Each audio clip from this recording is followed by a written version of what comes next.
Hello, good evening, and what a wonderful way to start the stream. Look who has joined me. It is a very nice Sunday. The pre-parties are ongoing. Cheese and I have been enjoying them very, very much, and he has insisted on cuddles at this exact moment, so of course I have to oblige. Yesterday was Eurovision in concert. We already had Nordic Music Celebration a couple of weeks ago, didn't we, Cheese? And there is still another one to come. So that is what we are going to be talking about tonight, of course. Now, this would be a difficult assignment to do alone. So luckily, he's had enough. Luckily, I have a couple of friends along to do it with me. You can't see it right now, but there's cat hairs just like floating all around in the air. Thank you, by the way, Ashquamarine and Stephen, for the nude subscriptions. So without further ado, let me welcome my guests for this evening. It is Jay and the one and only, last name Tom, first name ESC. Hello. Welcome. Thanks for having us. Welcome. Lovely to see you both. Firstly, Jay, you've been on holiday. Where have you been this week? Why don't you tell everyone? I was in Barcelona for a week with my family and my cousin from the States. It was so much fun and I miss it and I want to live in Spain now. So You are connected to your earpod microphone. How about you, Tom? Thank you so much for leaving the subscription. What's going on in your life? I'm good. I just posted my semi-final 1 prediction video, which was relatively easy. And I'm about to do my semi-final 2 one, which is just, I'm sure you find it equally carnage. Yes, no, for sure. A lot more difficult. But for semi-1, I am curious what your 10 qualifiers were, because obviously I did one as well. Everyone should go and watch the video, but is there any chance we can go through the 10 now? Yeah. Do you want me to tell you the 5 I put out? Yeah. And I'm not committing to this. Obviously, things can change, but the 5 I put out at this point were Belgium, San Marino, Georgia, Poland. One other, I've forgotten. You both you're both lagging right now. And I'm not having any drop frames, so it's definitely you guys. Okay, Martin Green is trying to stop you from sharing your content. Okay, right. It seems to have settled down. Tom, do you want to tell us that again? Yeah, I think I can remember the 5. I don't have my magnets on me right now. San Marino, Poland, Belgium, Georgia, and one other country I can't remember off the top of my head, which is not a great sign. Portugal, maybe. I know I have Portugal in. Okay, there we go. Right, that's perfect. That's all I needed to hear, Tom. All I needed to hear was that Portugal was in. Thank you, Levi, for giving us some Loco Boombox. It says, when Gabe streams, solo quiero más. What a nice thing to say. Thank you so much. And I always quiero más of you guys too. I speak languages. So I do want to quickly mention, and this is slightly off topic, but it's happening at the same time as we're on air tonight. Obviously, sort of defense of Europe against authoritarian outside forces has kind of been a theme of Eurovision season for me this year, which was a bit of an unexpected connection maybe beforehand. Right now, we're going to be keeping it right now. The Hungarian election is ongoing. The polls have just closed, and we're going to be keeping an eye on the results tonight, because if the opposition wins, it would lead to the removal of someone who is likely to become a dictator if he wins again. Thank you so much, Nira. I really appreciate that. Estonia, by the way, was the one you missed, apparently, according to chat.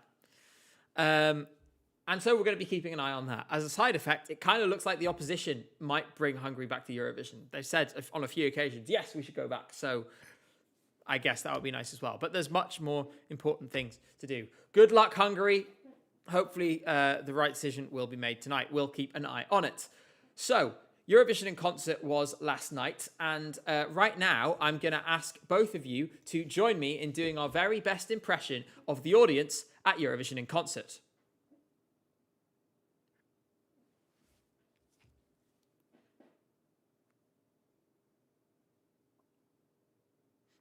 Is this us filming, going to a concert to film people?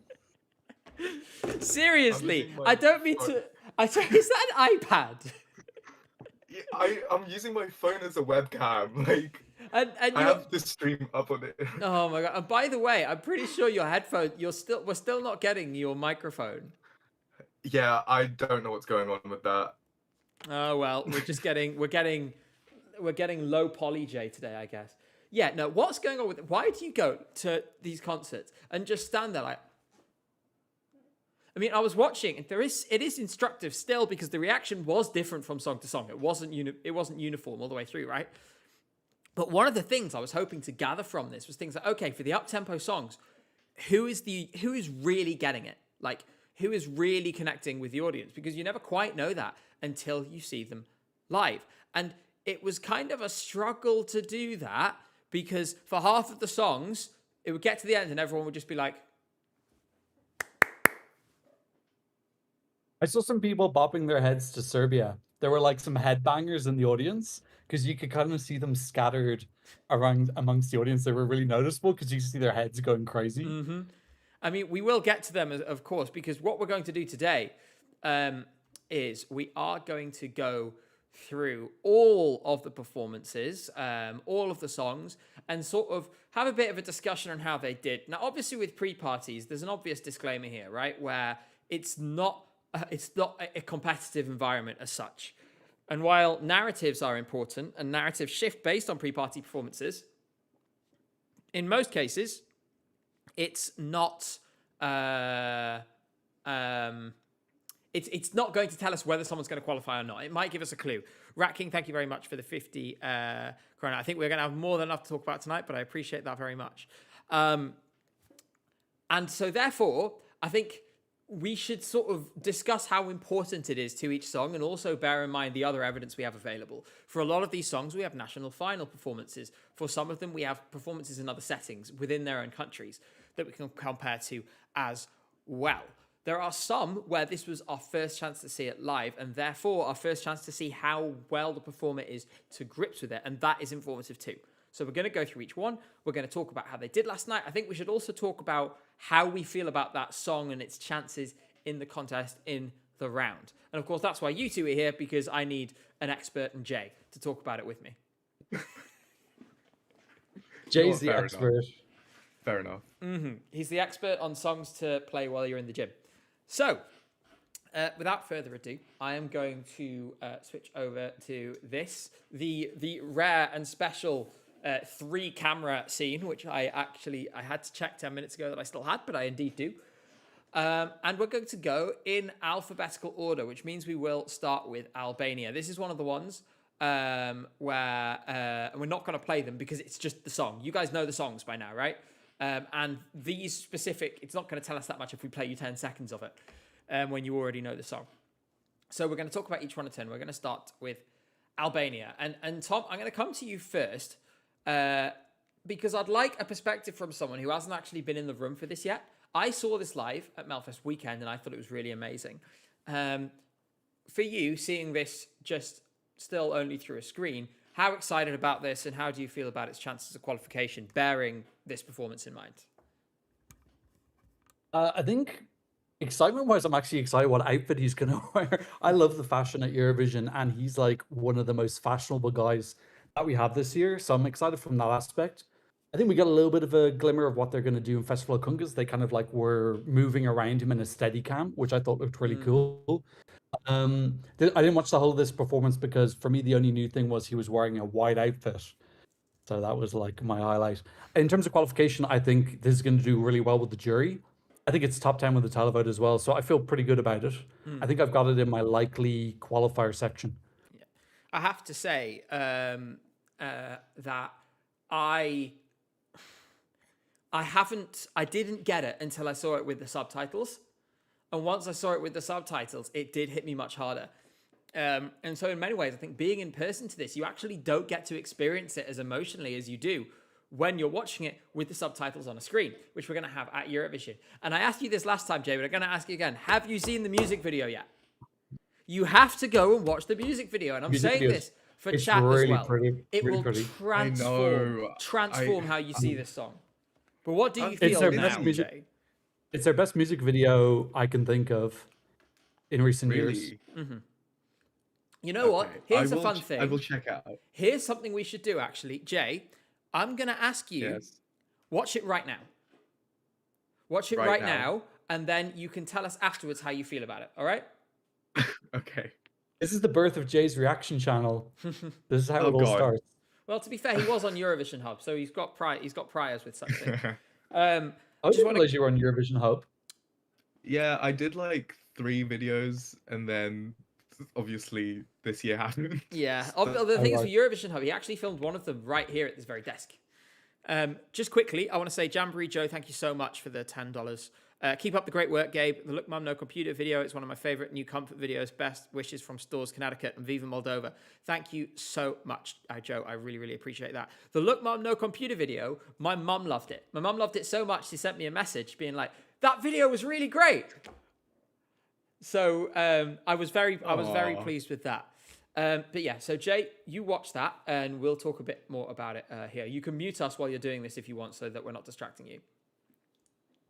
Yes. Okay. So the thing is, it's an interesting journey for me because I can't remember a single tiny decision such as putting subtitles on screen that has transformed a song for me as much as this one.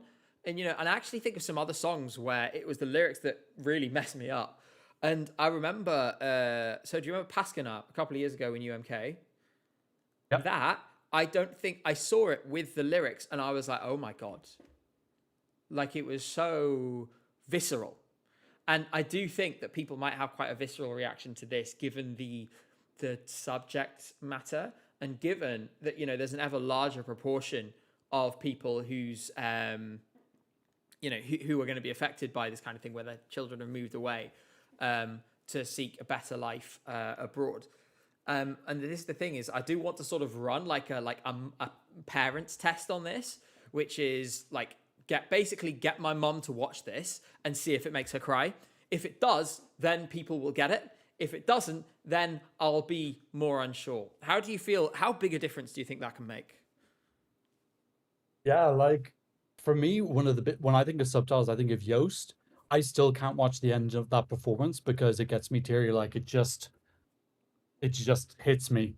I think people are calling it the Lucio Corsi effect because he did it last year very effectively. But yeah, I think there's some songs that have really, really beautiful meaning, but obviously they want to keep the song in the native language.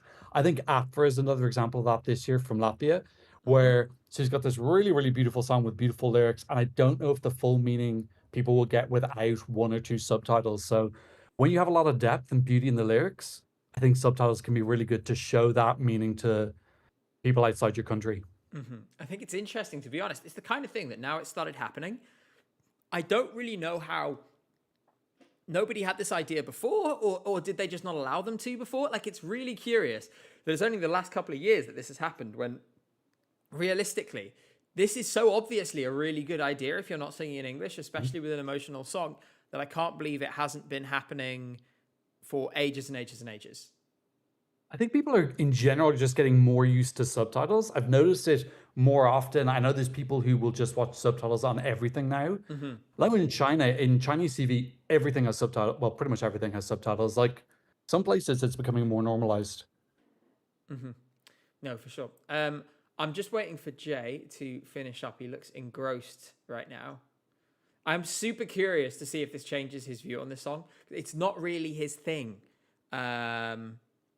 It normally, so we will see whether this is. For me, this is really important for Albania, though, because they came top 10 last year. I think if they get another top 10, we can say that they're joining Greece as a country in Southeast Europe that could potentially be competing for the win. I think this back-to-back top 10 is a important thing for them. I think it's going to get top 10 now. I've become really bullish on it. If it connects, then it really will. Just want to say, Europunzel, thank you so much. Says, we don't have semi-qualification odds yet. And that's true, actually. I'm not sure. When did we get them last year? I don't know. They are late because I'm waiting for them to do a video about it, and they're still not out. Whoever the intern at the betting companies that put these out is taking too long. Are we? Is a Jay return coming? His microphone's knackered, I think. That's what he's trying to fix. And he definitely can't hear us. Jay stinks. Yeah, he's crying. That's why he's teary after the reaction. That was really sweet. How do you feel? That was really nice. Oh my gosh. You can cry if you want to, Jay. It's a safe space. No, I don't cry. I have no emotion. Yes, you do. I've seen you cry. Like... yeah. That honestly, one of the best music videos of the year. I don't know why I haven't watched that yet. You see my point. You see, here we go. This is it. I'm so glad we got to show this in real time. How do you feel about the song? And do you feel like you understand it more now than you did before? Yeah. Yeah, 100%. Like, that is, like, that's changed the song for me. Like, yeah, wow. I get it. There we go. Well done, Gabe. Well done. I told you, I knew it. I knew that this would do it because it had the exact same thing for me. I like hadn't really thought that much about this song since I'm going to keep calling it FIK as an act of resistance. I haven't really thought about this all that much. And then that hit, and it's totally changed how I feel about it. And it's gone into the top 10 now. And some of the really beautiful imagery that he uses in the lyrics that you completely miss unless you've seen that video. And the fact that it has his actual, that woman at the end, Jay, that's his actual mum. His actual mum, yeah. I've heard rumors that she might be on stage. She might come on the stage as well. I don't know if there's any basis for that. I think the thing is at the end, they sort of do this little window shot, which I think would be really good for them to take with them to the contest because it is really nice. But yeah, if people understand, then boom, there we go. That is the proof is in the pudding. Jay is the average European voter, I've decided. And it works. It works. Shall we go to the next song? Because there were lots and lots. We're going in alphabetical order, which everyone will be very pleased to know. I've had a lot of good feedback on going alphabetical order in my extremely positive, happy video from yesterday. That thumbnail for that video. Can we talk about that real quick? What were you thinking? Thanks so much, Nero. Well, I thought it would be funny to just go really over the top with it and also do a kind of like, it felt like a kind of bait and switch because you'd click on that thinking I was taking the piss, but the video was 100% sincere. Like I went out of my way to say something sincerely nice about everyone. It does look like a coming out. It looks like a coming out thumbnail. Well, the thing is that, to be honest, it kind of works in the other direction. Everyone assumes that I'm not straight. And then when they find out I'm engaged to a woman, You should see. It's really like I get people. I've had reactions where people have gone like, like to my face, been like, what do you mean? And I'm like, yeah. It's all right. Everyone else thought everyone else thinks I'm gay too, so it's fine. But no, yeah. Did you see that one comment that was like, please never smile again? What is this? Yeah, that was kind of mean. I like smiling. You know, like, see, I have a nice smile, right, Jay? Oh, in fairness, I'm looking through your thumbnails. You actually don't smile that much. No, I There's only ever one where pull the eyebrow face, like. There's 13 songs that were almost in Eurovision 2025. It's like you're almost smiling, but you don't have enough energy for it. Almost. There's one last year. It's a horrible thumbnail that I really hate, but it's out. The video is long since out of date, so there's no point going back and updating it. Which is like 10 things that won't happen at Eurovision 2025, and I've got this, and I really, really hate how I look in that thumbnail. Anyway, this besides the point. Let's talk about the next one. And actually, unfortunately, I think I'm going to start this conversation by saying, I think, unfortunately, Armenia was one of the losers of last night. It sounds like we're going to have some contrasting thoughts. But I was looking at the song on stage. I was looking at the audience, trying to gauge some reaction.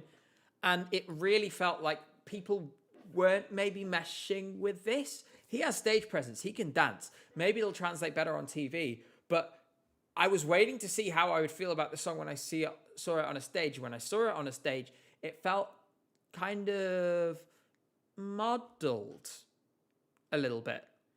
Tom, you look instantly shocked when I said that, so go ahead. I'm just surprised. I had such a good impression after watching this. For me, he's the best dancer this year by far. Like, no one's even close.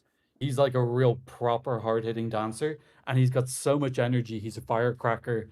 I just don't think this is a Eurofan song. I think it's a casual song, like kind of Espresso Macchiato was last year. Obviously not as good as that, but I think casuals are really going to like this. I think the song's kind of repetitive, but then so was Jacko, I thought, from Ladaniva.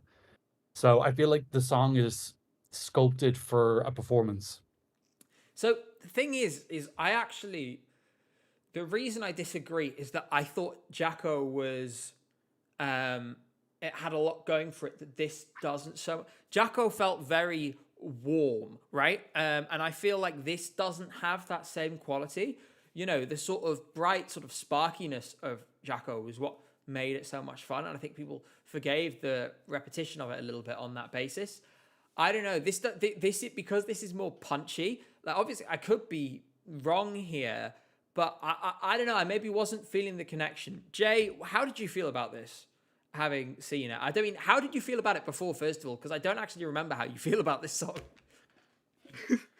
I thought it was fine. Like, his energy in the music video, like, I really like that kind of energy. It's a hard-hitting song. I really enjoyed the live performance, actually. I think the issue is the crowd was dead, first of all, and no camera cuts because it's, you know, it's still video. I think with camera cuts, like, it will look a lot better and less awkward. He has the energy of someone. He has the energy of a toddler when you give them like a bunch of sugar. Like, he moves like that. Which is great. I really enjoy it. No, I think this the thing is, if more people feel like that and not like I felt, then it'll do great. And thank you so much, Nicholas Phillip, by the way, who has also just watched the Albanian music video and says, "Oh my God, winner!" So I have to know about that. I think it could do well. If it won, I mean, I'd love if Albania won, but let's not get ahead of ourselves. I mean, that's Jay. I think if you're right, then maybe it will do better than I expect. I don't know. I just wasn't. It's not that I don't dislike it. I think it's actually grown on me a bit, especially the bridge. And I said this in my video yesterday. I'm missing something in the minute, and I didn't see it last night. Like I said, I just feel muddled. You have this as a non-qualifier?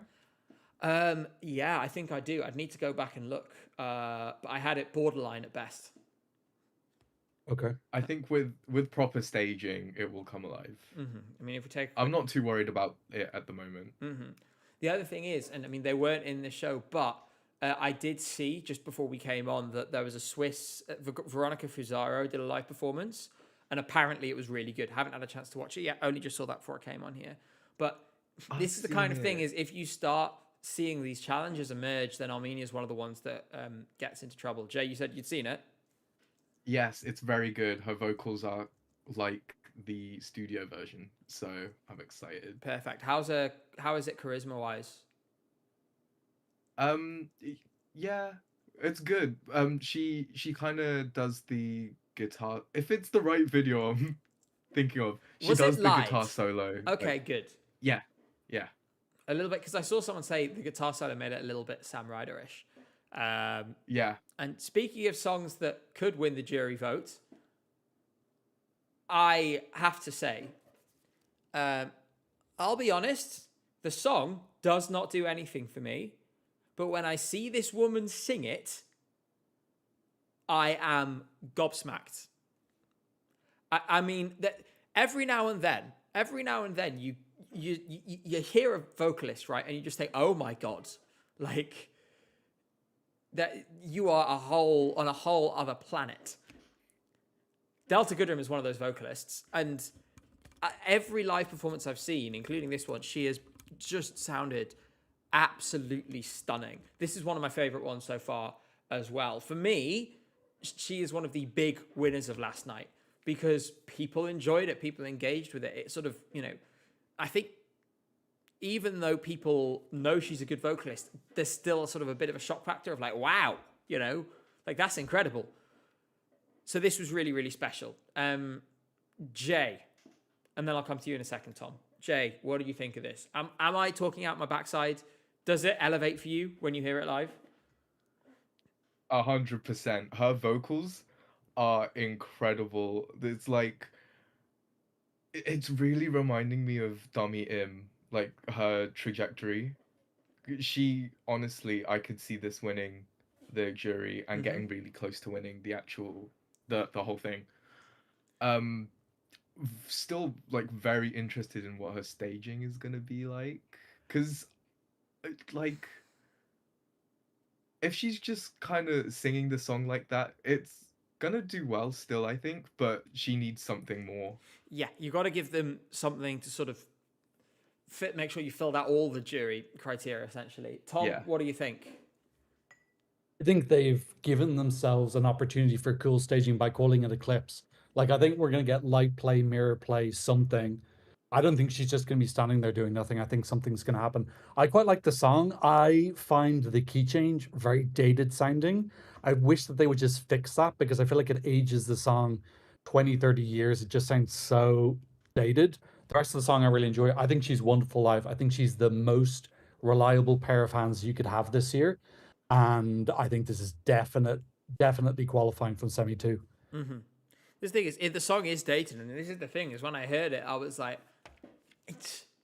it's very let's do Eurovision, but I think there is certain proof that if you're good enough, you can essentially break a lot of rules that we would typically consider to be somehow disadvantageous, and this is one of them. Like I said, this is a song that it didn't do much for me when I heard the studio version. Wasn't that interested. Listened to it a few more times. I was like, oh well, that's nice, but saw it live, sold for me. It makes such a big difference, and it really shows that things can be a bit schmaltzy, and from not necessarily the most modern of settings, and still be really, really good. Is this Estonia shade? I couldn't possibly comment on that, Tom. I could not possibly comment. They, of course, were not at Eurovision in concert, but I believe they're in London. Okay. Yes, they are. I will say you will not be seeing an interview with Vanilla Ninja on this channel, because I saw what happened to William yesterday with Alicia, and I'd like to avoid that. For those of you who didn't see, during an interview with Wee Wee Blogs, William sort of started, he did his, hi, And Alicia turns around and goes, "You don't like my song." And he sort of goes, and sort of is trying to, just sort of smooth things over and go forward. But that right there is exactly the reason why, the artists who I've been the songs, the entries that I've been quite negative about, I am not going to seek out interviews with those people because I think it would maybe, from Wee Wee Blog's perspective, they're a news outlet. They should be interviewing everyone. I'm not a news outlet as such. I'm, I'm in some sort of other formless grey area, I guess. And you're just Gabe. Yeah, I don't think I think if I went and did like interviews with artists who I'd criticized their songs, I don't know, I'd feel a bit weird about it. I'd feel a bit two-faced doing it. If you're Wee Wee Blogs, you absolutely should be interviewing everyone because you're a news outlet. That's your job. But from my perspective, I'm like, maybe not. Kyle Alessandro Hive says the video of her at Nordic pre-party teaching other acts how to sing their own songs. So there's this 41-year-old The Voice coach Australian mother. Yeah, that's the thing. That's the thing. She really is that good. Now I'm thinking of I'm Just Ken. How would it go? I'm just Gabe. I'm just Ken. Oh. Well, you are. What would the next line be? Something. Oh, I can't think of it now. If anyone could think of like an I'm Just Ken, but I'm Just Gabe with the subsequent lines, tell me. That would be your song, the Ketman song. Because nothing rhymes with Gabe. Nothing rhymes with Gabe. I can't think of anything. And now everyone's just saying, I'm just gay. Oh, yeah. Oh, dear. Okay. Wow, yeah, your name is really unrhymable. Yeah, no, it's... That's really unfortunate. That's your song for Captaining career over. Yeah, no, it's I'm done. I'm just Gabe. My accreditation prospects continue to fade. That's too many syllables. Let's move on to the next song. And it's a winner for me. I have to say, this was really fun. It was really fun. Now we got it out of that terrible, like, shitty knockoff talent show national final. It seemed clear to me that the audience were enjoying this, and they actually made a little bit of noise. And also, I feel like this is the first chance we got to really see Cosmo's charisma in a much more meaningful way than we did at the national final. He clearly does have a lot of charisma, and dare I say, this might not come last. Tom, thoughts? My favorite part of this was actually, there was like a minute before he came on stage, and they had like some instructional video of him telling people how to do the dance. And I was like, I really enjoyed that. I was like, this is a fun concept. I don't know if that's something they could integrate into the performance. But yeah, I agree. He's one of the people who benefits the most from doing the pre-party circuit because I think he needs the experience and confidence. So I think he was better than he was in the Nordic party. I'm still a little bit concerned this can be pretty low down. I don't think it's a good song to end the contest with, to be honest. I think it would be great to open the contest. I'm rooting for him, though. He's lovely. This is actually in this video. I can show you. I'm going to mute it so that I don't get done. But you'll see here in the opening, if I just scroll forward a little bit, you can see here, it's a dance tutorial that they showed everyone before he came on stage. So they're just doing it in slow motion, like this. And then he came on and did the actual song. I don't know how many people in the audience actually did this. But in my opinion, if you have a dance at pre-parties, if you have the time to do this, it's 100% what you should do. And it really added it to it for me. Jay, are you a Tanzshine enjoyer? At first, I was a bit iffy on it, but it's grown on me so much just from like listening to it. I love the dance, actually. I was at the gym earlier on the step machine watching this. Have you learned it? And I was like doing the dance. Have you learned the dance? Yeah. Do it, yep. Yep, that's it. And then there was like... Flawless. Hey! Like, I will be his backup dancer if he needs one. Your rates will be very cheap. Yeah, I need the money. No, I have to say... Like this... sorry, go on. like it's just really fun, and he looked like he had so much fun on stage. Like he was just bouncing around. It's not a song you really need to like hone in on your vocals, if that sentence made any sense. Yeah, no, I get But what you mean. yeah, like yeah, he's just having fun. Mm-hmm. By the way, thank you so much, Europunzel, who says, if Tissa wins, will you do a Hungary video? For context, that's the opposition party in Hungary. What would I do? Like, I ranked every Hungarian politician. On a tier list. No, I don't think that that will be happening. Why are people posting Austria with the Sri Lanka flag? What's going on here? What's happening? What did we do? And like loads of people are doing it. I don't understand why.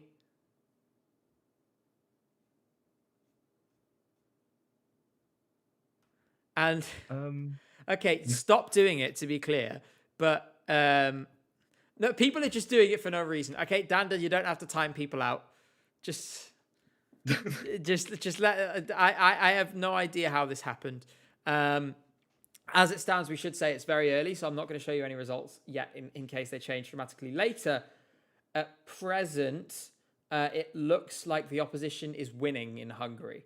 The next question is, you're all getting a constitutional lesson now. I'm just going to take the screen off for a moment so you guys can't see. The question now is, will the opposition win a supermajority, which is 66.6 so on % of the seats? If they do, they will be able to reverse many of the anti-democratic constitutional changes that the current government has made, including things like there's a committee which is stuffed with current government loyalists, which has to approve the budget. And if they don't approve the budget, they can force an election. Things like this. And they will be able to adjust these things if they get that 2/3 majority. So that's what we're looking out for tonight as well. Let's keep an eye on it. For now, things are looking good. They're getting close to it, but they're not there yet. I will keep you guys updated. For now, I'm not going to give any numbers. All I'm going to say, it's looking good. So let's continue, and we're going to move on. Speaking of countries with questionable democratic norms, next up is Azerbaijan. And I have to say, I was watching this, having just made my video being like, well, what if she does an amazing live performance? You know, trying to, because like I said, I wanted to be sincerely positive about everyone. People were talking amongst each other in the crowd. And you can see on the thumbnail, look at this, right? One sec, let's not play it. She's not standing in the spotlight. She missed the spotlight. She's like stood off to the right-hand side. And I was watching it and I was like, someone just needs to tell her to just move over a little bit. Tom, have you found any hope for this, having seen this performance? So I'm going to come clean. This is the only song that I haven't heard this year. And I'm kind of tempted to like ride it all the way to the semifinals and have like one song that I can hear for the first time in the semifinals. I have not heard anything good about this though. Everyone's dumping on it. So I think it's last in the Eurovision scoreboard as well. Mm-hmm. So I don't know if I'm missing much. For context, Dolphin Dane has been running simulations based on that sort of big prediction survey. This song qualified in 0.0001% of the simulations, which implies a 1 in 100,000 chance or something, which is really quite something.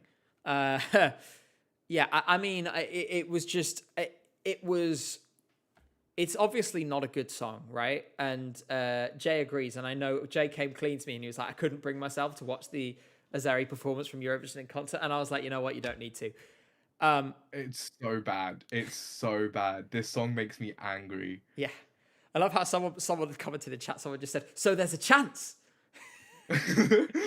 But this sums it up for me. Like, I can't stop looking at this. Like, you're not even standing in the spotlight.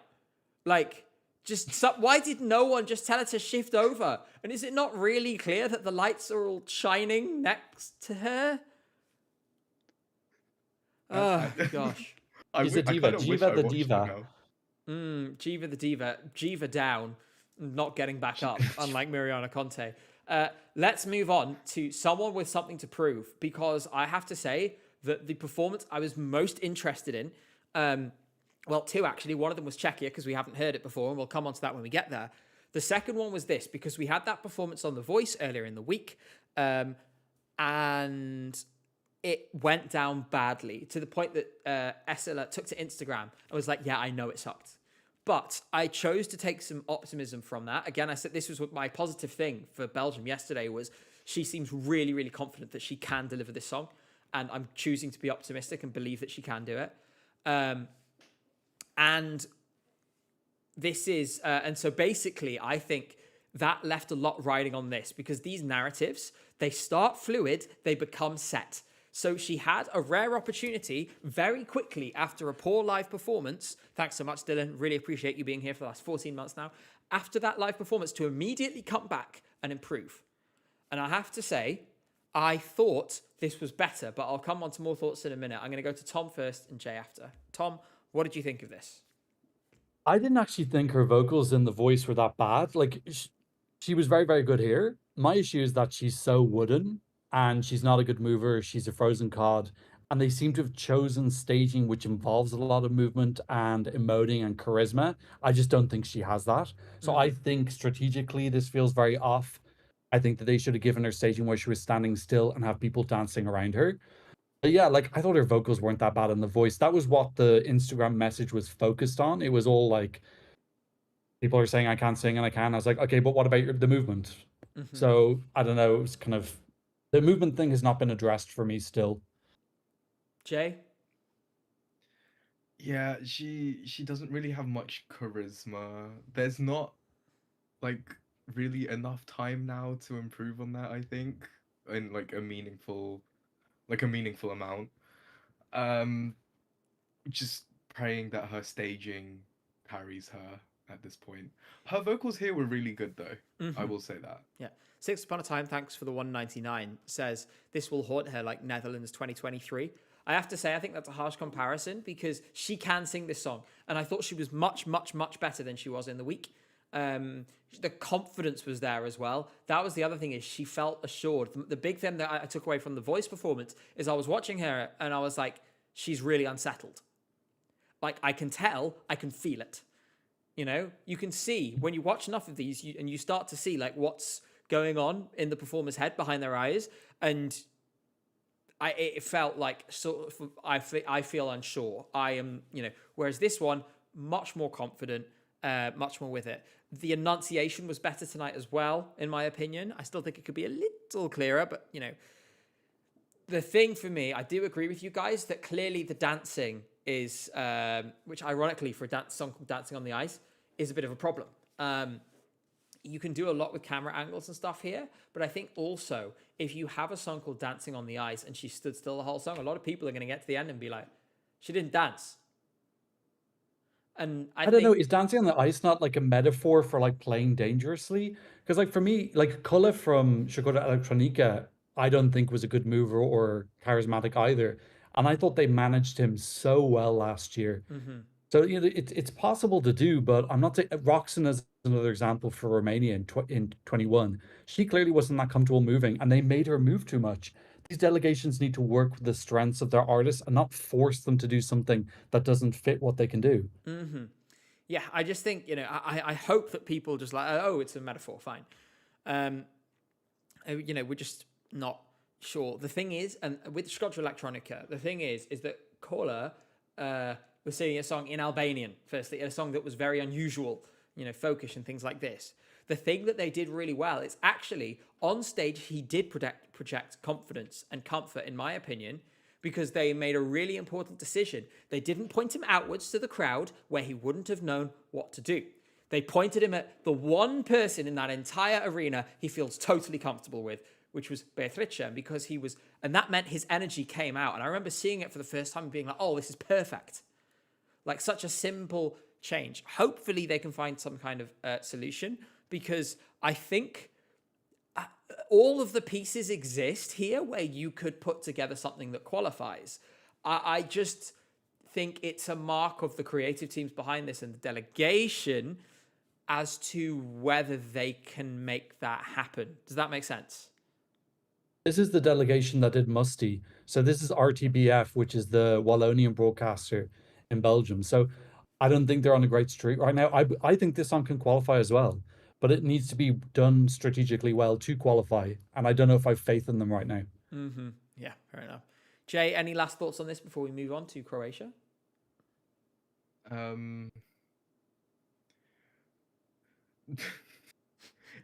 Like, You don't have that much to say about this one. It's okay if not. Dynamite insight. I get it with this one. I really do.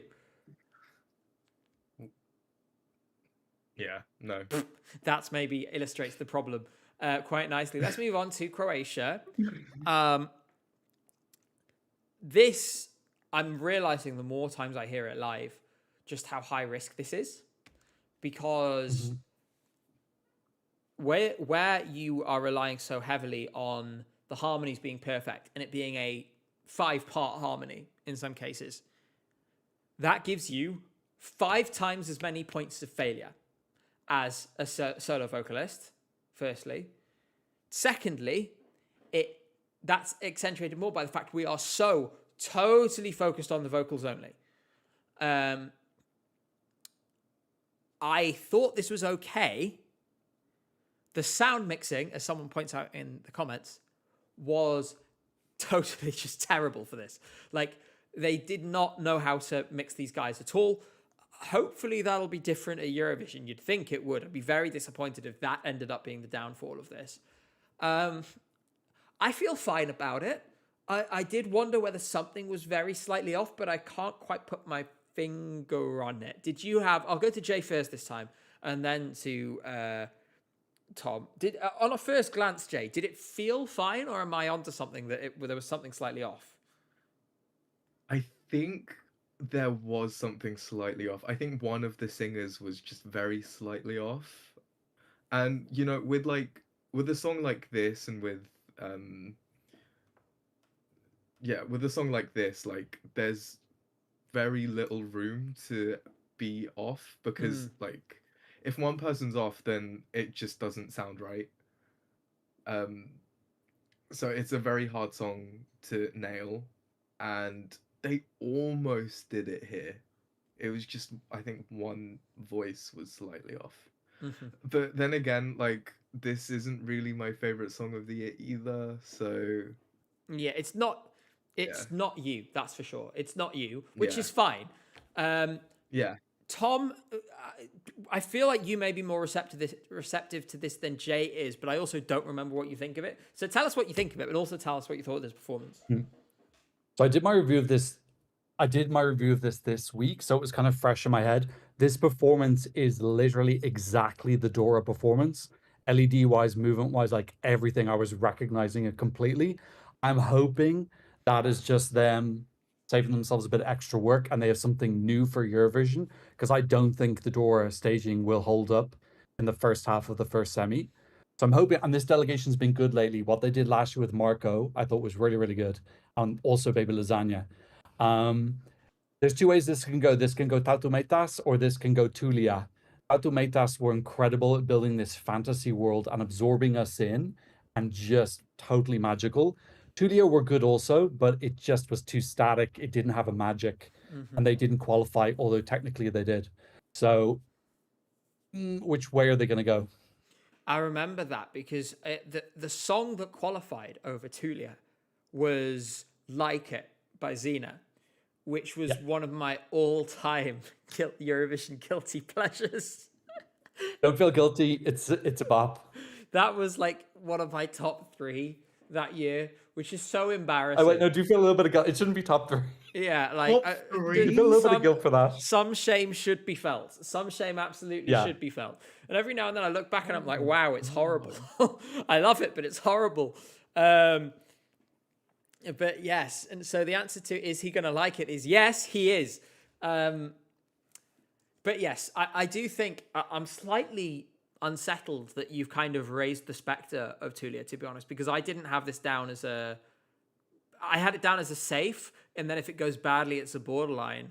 But I guess this is the problem. If it does go very off, then you risk the chance of people dismissing it, including juries dismissing it as shrill. I guess if we're looking for like a, oh my God, like real shock qualifier, maybe I could see it. But I mean, that would be a bit of an apocalypse, I think, in the fandom if that occurred.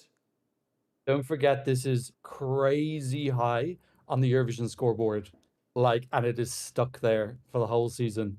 So I think if this is in danger, you're gonna have a flood of Euro fans coming in. Plus, they've got Serbia and Montenegro as well. That will help a lot. And we'll come to both of them because they were both there last night. Next up, we're going to Czechia, and this is one of the ones I was really looking at because Crossroads from Czechia, this is the first live performance. Having listened to some of his past stuff, what I was really excited about because his vocal control is so good. And basically, all I wanted to see is will he control his nerves on stage? Because if so, it'll sound perfect. This is one of the smoothest and most stable performances we saw the entire night. Technically immaculate, in my opinion. And I think with a good staging, this could win the jury in the semi-final. I think televote could be a tougher question, but it is taking me places. Hearing it live is taking me places. And Jay, I'm going to ask you about this, and then Tom after. Again, I'm always curious with Jay because I feel like, again, wouldn't have put this in your taste necessarily. Well, so my winner in 2021, when it was happening, was Switzerland. And this is very John's Tears coded. So I love this song. And yeah, I was quite nervous when this was all happening, Eurovision in concert. And then I watched it when I landed last night. And I was like, oh my God, he is literally perfect. I was like so happy. Only like the smallest critique I would say is like maybe a tiny bit more power in some of the notes, but like that's literally it. Like he could perform like that in Vienna and I'd be super happy with it. So yeah. And I get the suspicion as well.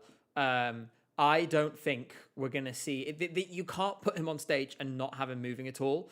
So I think the Czechs will do something. Like, we should remember this is a delegation that is not rich, but as we saw with Aiko, for example, it is a delegation that is inventive.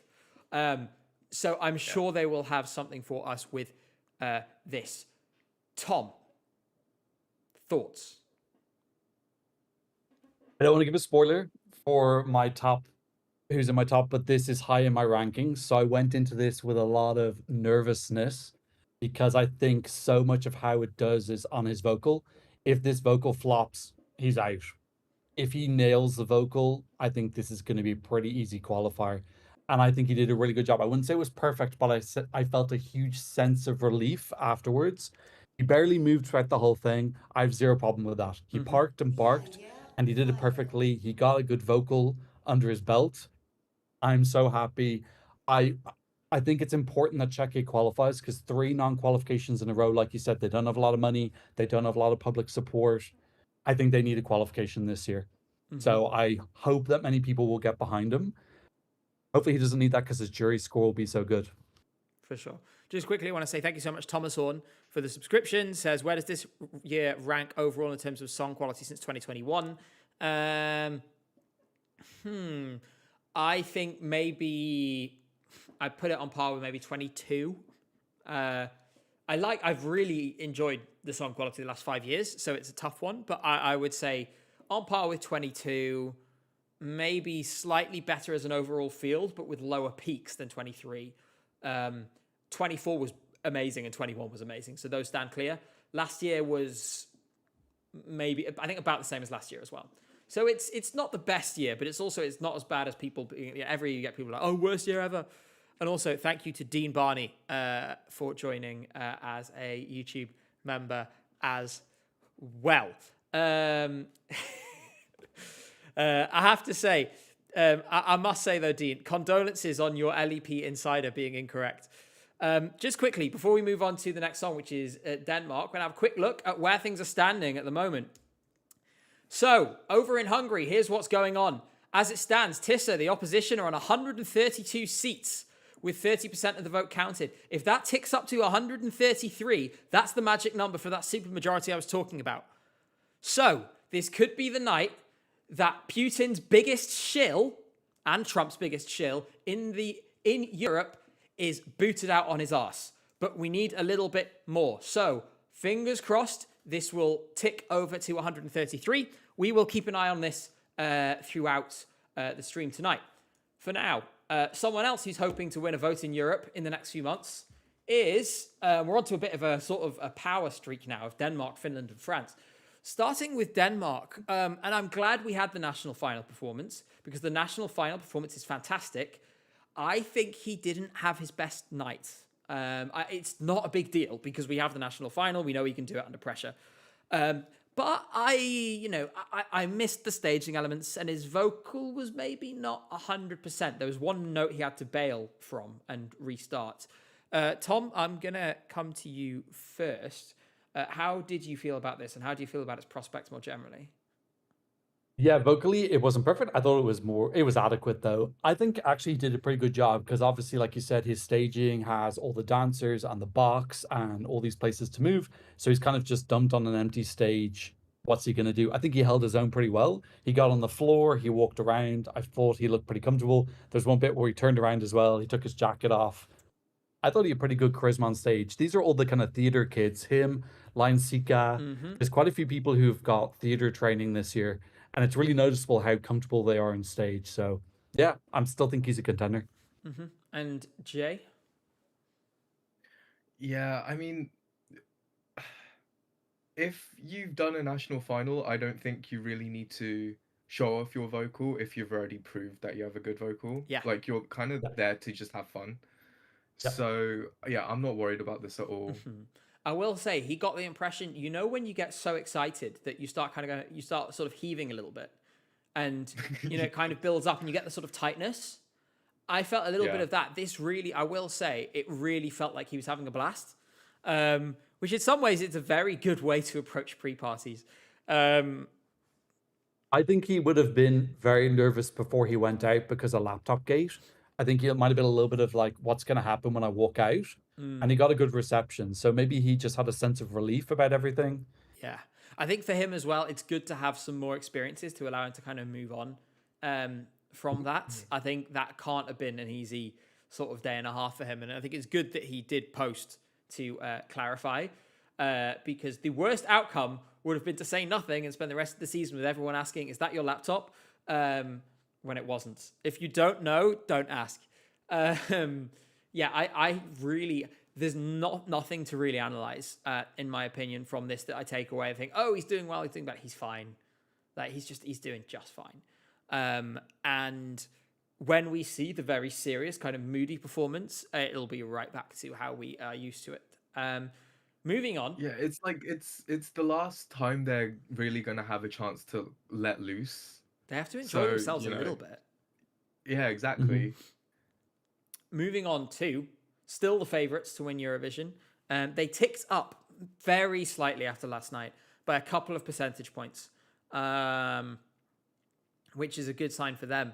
I've noticed something really interesting happening where there seems to be a sort of a segment of the population who are like, Peter Parkkonen can't sing at all. I don't agree with them. But there is, I keep seeing people on Twitter being like, his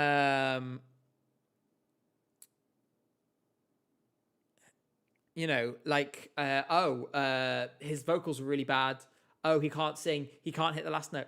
And I was kind of like, are we listening to the same thing? For those, people are now speculating about what Laptop Gate is. I'm just going to quickly clarify because I saw a couple of people suggesting something that's very incorrect. Just to be clear, Laptop Gate, basically, Søren posted a story on Instagram in which a couple of, where a laptop, he was watching a movie on a laptop with some friends, and the laptop had some stickers on, one of which read like, Am Yisrael fucking Chai, or something like that. which is a Am Yisrael Chai, is a sort of, it's supportive of Israel slogan, as you'd guess. And he posted a story being like, anyway, so that's that. But he said it's not his laptop, and we're not in the business of policing who people's friends are, especially when, like, actually, if you look into Cern's history on Instagram, he's like engaged with a lot of like pro-Palestinian stuff as well. So there's an element of like, okay, we can't just describe political beliefs to people based on what their friends appear to think, based on an extremely limited window into their lives. Ollie, thank you so much, says it was really fun, and Peter's vocals in the last were much better than in UMK. This is the main point I'm going to say from this.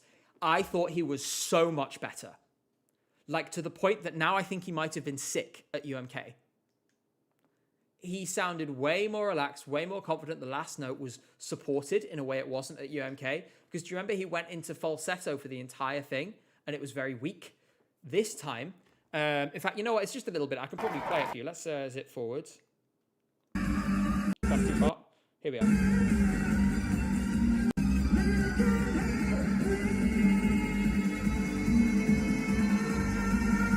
So if I play any more, it's going to get copyrighted. But you can hear instantly, it's so much more supported than it was before. There's so much more meat in it, right? And so I felt really good about this.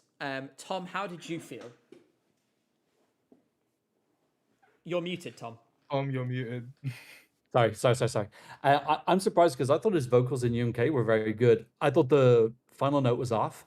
So when I was watching this performance, I watched a bit of it, I skimmed, and then I skipped to the last note and I listened to it 2-3 times, and I thought he did it better. He split it up into 2 notes and then took a breath and then did the rest. I'm obsessed with Linda. Oh my God, she's such a diva. I love it when she like roams around freely, just bossing around.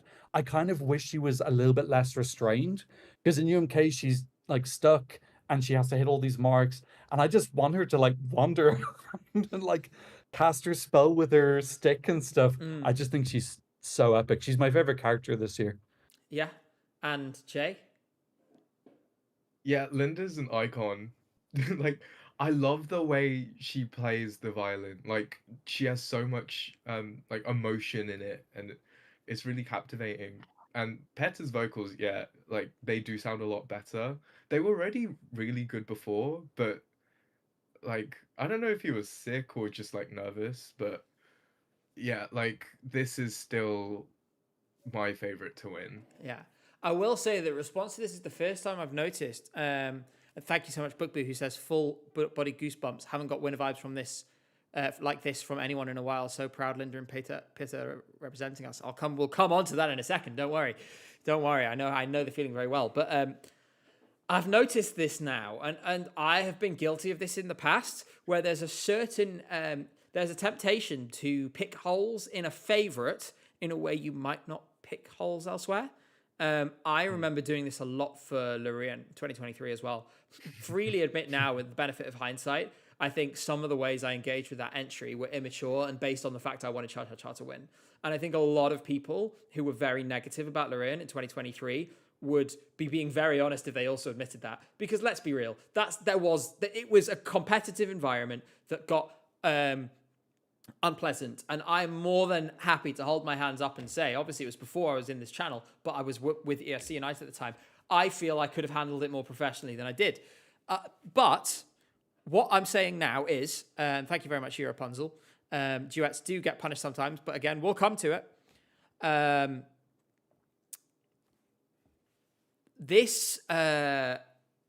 We are getting this now where people, it feels like it's getting into the kind of, okay, it's a favorite. So now people are punching holes where maybe they might not have done before. The other key question is... It's rage bait. There's people who are saying that Felicia won't qualify as well. The thing is, if you say these outrageous things, you're going to get attention. Yeah.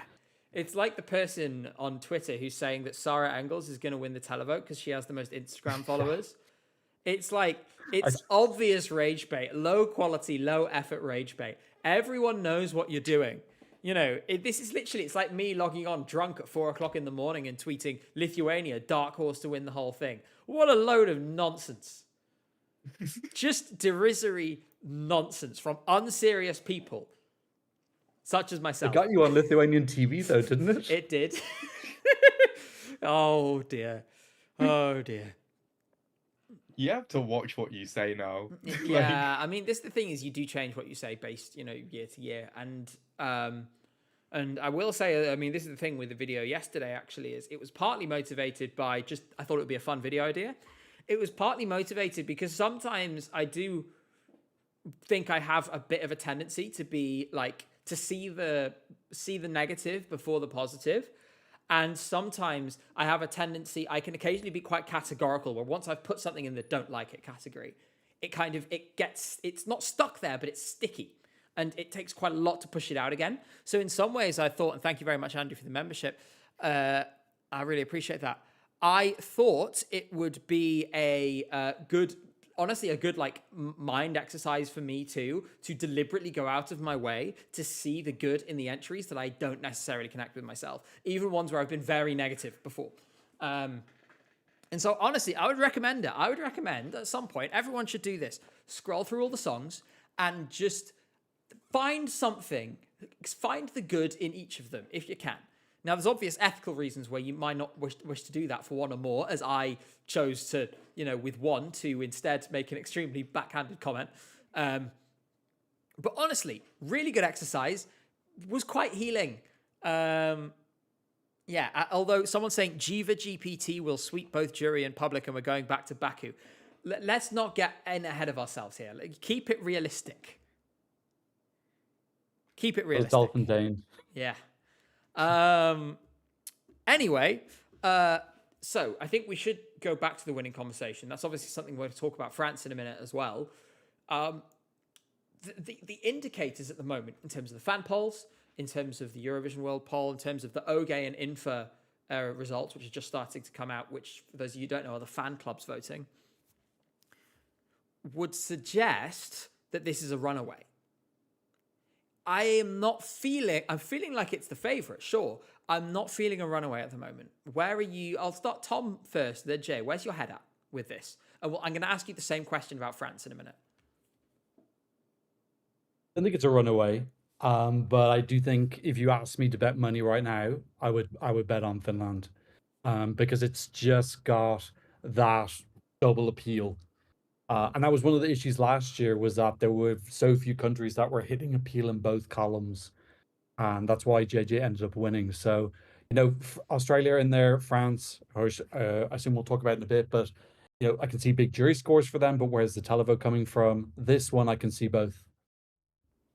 Jay, where are you on this? Yeah, I agree. Like, it's not going to run away. Maybe, maybe first and second will be 50 points apart from each other, something like that. But would you have this in first right now? If you're Yes. almost twisted now. Okay. I would say the same. I'm very deliberately, because I know my tendency with Finland, right?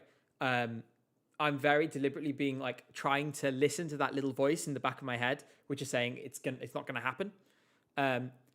I do just think all of the fundamentals at the moment look good, but they can be confounding, and the public can be confounding. Barababastu was the best example of that. We're going to go to France in a second. I just wanted to quickly update you on where we are in the Hungarian election, where, as it stands, the opposition will take a supermajority. That's 135, just over the 133 that they needed. Like I said, we're going to stay in touch with this the entire stream. This obviously would be a stunning result, and will allow Hungary to become a democracy again. Truly a democracy, and allow lots of the repressive measures and stuff, anti-democratic, anti-liberal things to be rolled back. Peter Magyar, who leads this party, is no saint, but what he is, at the very least, is somebody who will stand with Europe over authoritarians and fascists on this side of the Atlantic and the other. Let's move on. Looks like we're going to ADAL next year. Yeah. Adal could become a national final again. Let's see what happens.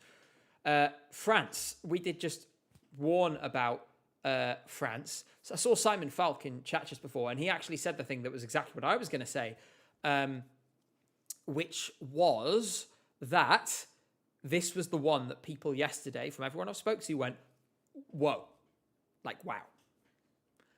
And in terms of staging, I think they've worked on this. So they're one of the few countries that has gone out of their way to do a staging for Eurovision in concert, because it felt like a sort of a pretty full concept even here. I have to say I was very impressed. And it did, in my opinion, improve its chances of winning the contest and of winning the jury. There was one big bum note. It was like a proper, towards the end, if you listen, there's one big note that was clean, but the incorrect note. But other than that, it was perfect. I think it'll be perfect in May, in better sort of environment professionally than the, how difficult pre-parties are. And we know what pre-parties are, super cramped backstage and things like this. I will go to, which one of you two would you say has stronger feelings about this? Okay, Jay looks more terrified. So Jay first, and then Tom. And thank you so much, BookBoo, by the way. I appreciate that. Continue. The song isn't my cup of tea. It's very jury bait. But I will say she is incredible on stage. Vocals on point. She has so much charisma, especially for her age, because she's only 17, which is like crazy in itself. The staging was really cool too. Like, we don't really see staging in pre-parties much, and like they had like a full performance. Nice. Yeah, like it's only up from here for her, which is like, this is already up. Yeah, no, for sure. She's gonna do very well. Yeah, I think it's it makes me feel better about it. The televote is the question I have, and Tom, maybe you can speak to that a little bit. What did you think? Yeah, exactly. First of all, I was glad to see that she's supported on stage. I thought she was wonderful. She's just pure talent. Some people just get on stage and they just got it, and she's someone like that. I thought the performance was very good. I can definitely see the jury appeal. It confirmed that for me. I still don't see where the televote points are coming from. I would love it if I'm wrong. I would love France to win. I think they've been wonderful in recent years and they really want to host, I think. So I have no problem with this wins. I just don't see the televote appeal yet. I don't see why this would win when Voila couldn't, and Maman couldn't, and Lazara, and all these really, really wonderful entries, and Sleman as well.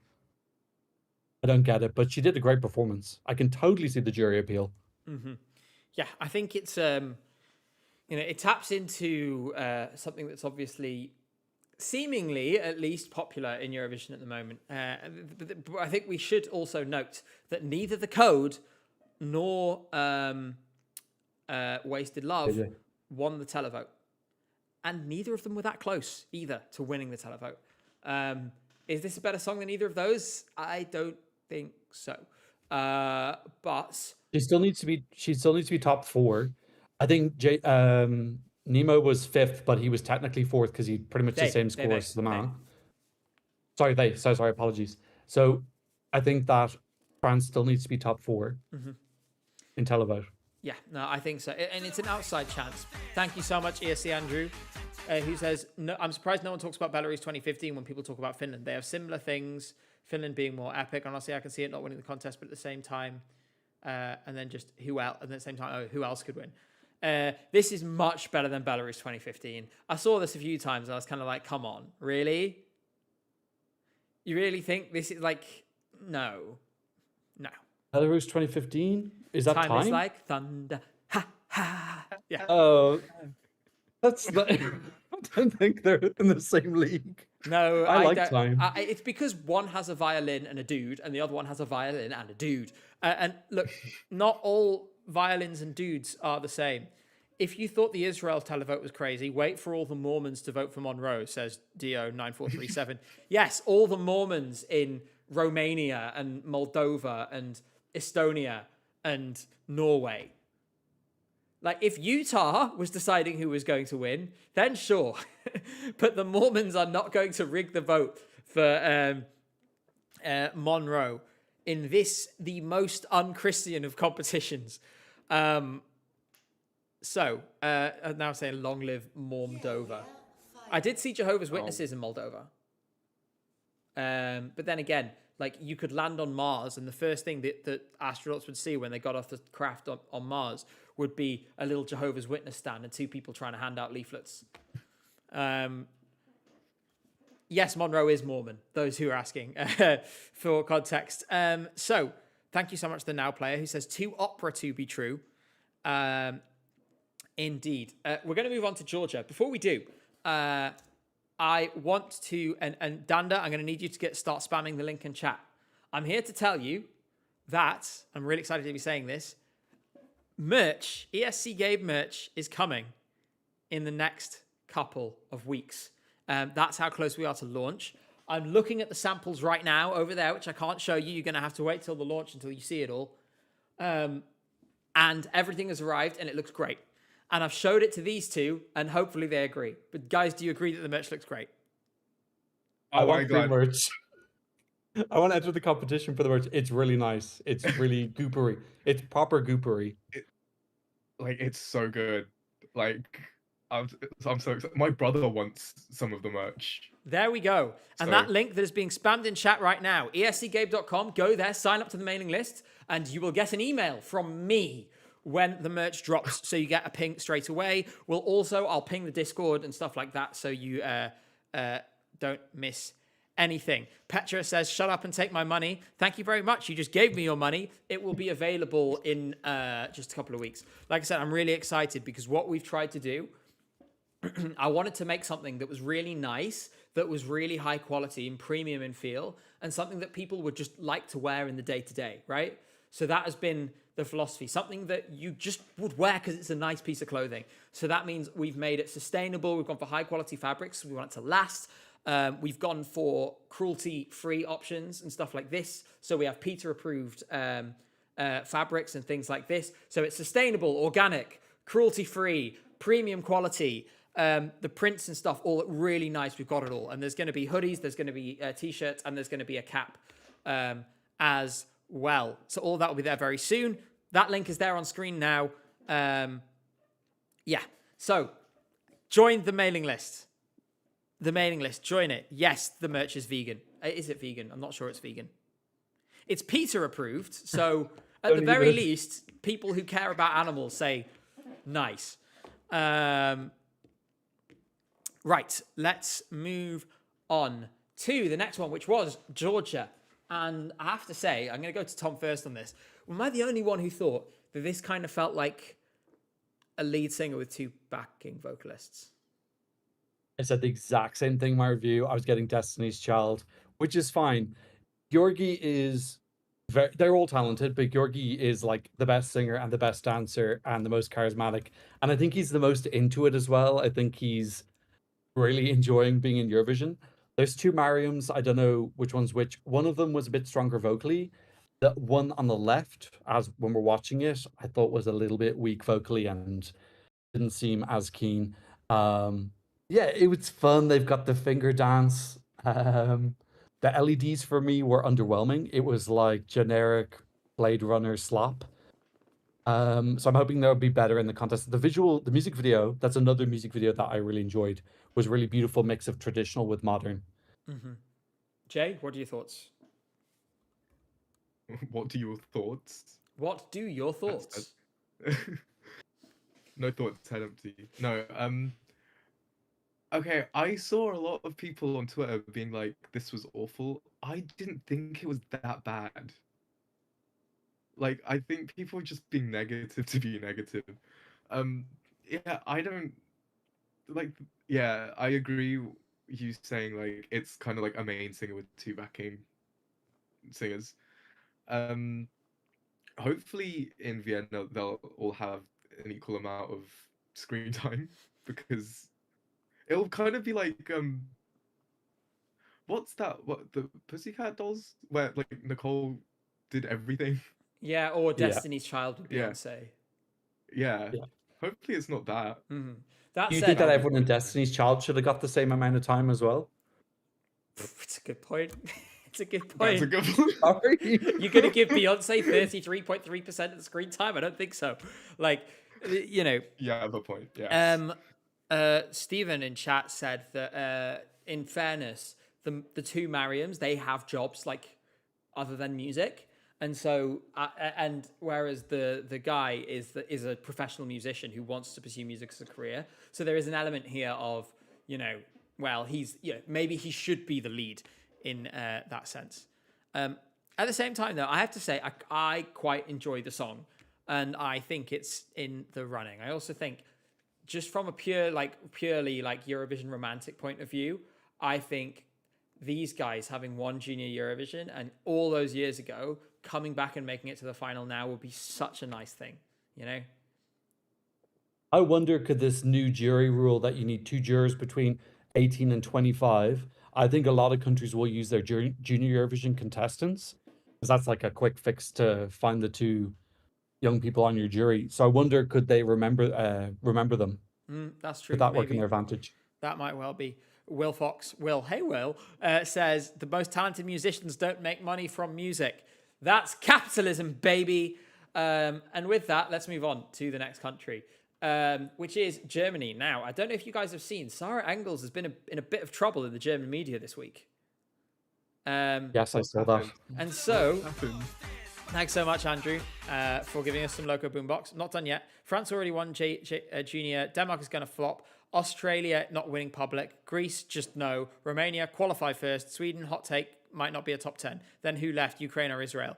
There's lots of takes there. Some of them I think are really stinky, but I still appreciate your contribution. And I agree about some of them. Yeah, Australia with the public, for example. But basically, so those of you who aren't aware, Sarah Engels in the past has been very, very active in German media about the privacy of her children and saying it's wrong for photos to be taken of them, video to be taken without, because they're kids, right? And then Sarah Engels goes on a trip to South Africa, shows up in some village somewhere, surrounded by children, and she's like singing her song with them. And so in the German media, there's been some discussion about this week related to, it's this kind of like white savior volunteerism. That kind of thing where like sort of young, rich Europeans and North Americans go to Africa and sort of pose in some impoverished village somewhere. It kind of gave that. So she's been taking some heat in the German media this week. And people have also been like, you care so much about the privacy of your children. Did you ask these kids' parents before you posted them on the internet? So she's had a bit of a rough week. Then after that, her flight got cancelled. And so she got stuck in the airport in South Africa.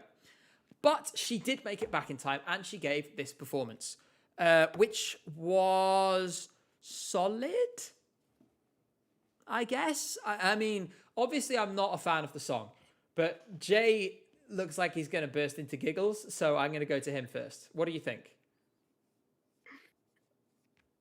I thought this was great. This song is growing on me so much. I can't get it out of my head, Kylie Minogue. Like, I can't, like, it's always in my head now. This past week in Spain, I've just been, like, it's the catchiest thing ever. We've lost Someone please help. Like, it's actually ridiculous. And she sounds really good in this performance as well. Yeah. I mean, I will say she has a lot of experience, and she has a lot of experience in this environment, which made me think, when I was thinking about, okay, what positive things can I say about this? That was the thing that I came to in terms of, she like has, the ability to do decent performances, pretty much always very consistent. Tom, you look like very unamused. I just don't want to be a negative Nelly. Like, You're allowed. think It's been a very positive weekend on the ESC Gabe channel, so you need to balance it out a little bit. I'm balancing out your video. Like, I think she performs well. I think this song is allergic to any originality or the whole package. There's nothing about the lyrics, the dance break. I think if she just changed the dance break into anything interesting, I think I would just shut up about this and accept it. But I was watching Loop back the other day, by Sarah Bonici, and her dance break was fun. She did the flip, she had the blindfold, like she did something. This is just everything about this is so derivative, and it really. Oh, Jay, it's your birthday. Balloons are back. Oh my god. Let me just put my Even though arms it'll be away. past midnight. Yeah, I don't know. I didn't watch this. I watched her performance in Nordic Party, but I'm assuming it's the same. Yeah. Yeah. I'm never going to get this. I mean, I've been pretty clear on my feelings about this before. She executed the song well, in my opinion, in this performance, but the song remained what it is. And the sort of the constituent parts of this remain what it is. Nothing's going to change that now.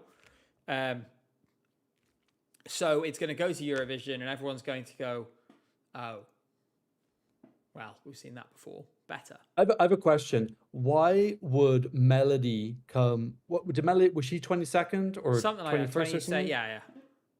Why would Melody come 21st, but this wouldn't? Like, Melody's vocals were better. She did, like, her staging was so fun. She had that incredible costume reveal. She did crazy stuff, hair helicopter. She had the hat, she had the styling. There were so many original ideas in that, and there was dated ones as well.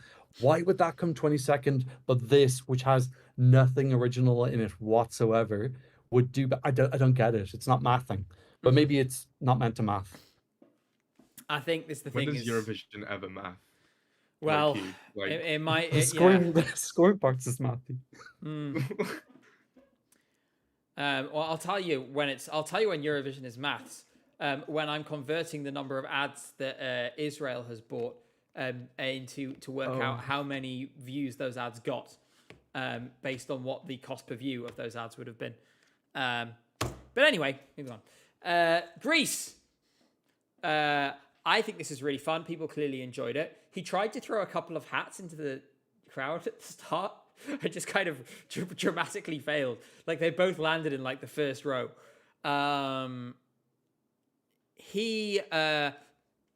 second. I'm just going to interrupt briefly because he's done. He's over. Viktor Orban, Europe's greatest fascist, has conceded the election. He's conceded. Whoa.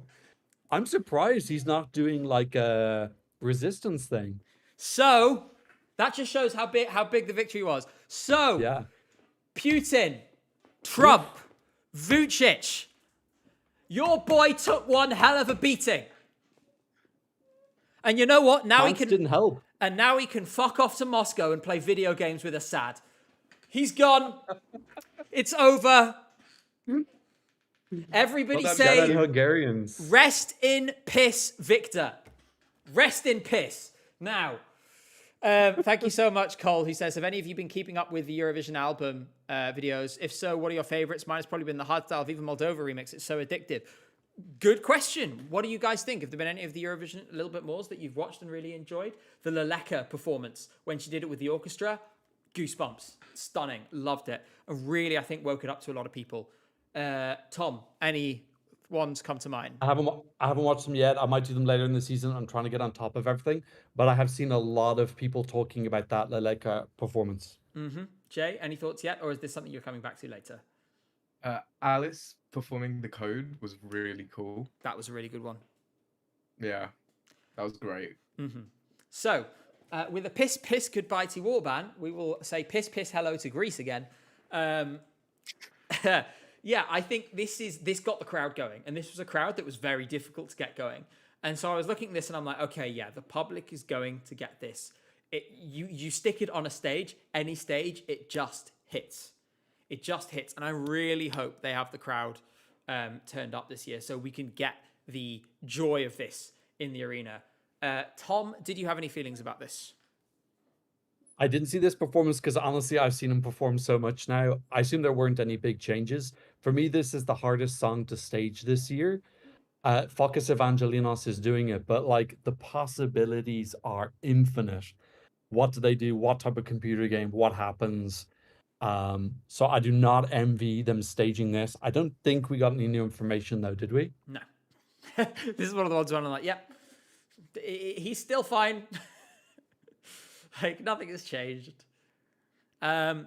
What we did get new information about, obviously we've only been very brief on this one, and I do want to say that, so we're still in the same boat where it's like, could win the televote. If it does, naturally, it might have a chance of winning the contest. Would we say that's a fair assessment? Yep. Jay, yeah, you're happy with that? Yeah. Because what did change last night for me, I was looking at this and seeing how the crowd got going. Thank you so much, Andrew, for yet more Loco Boombox.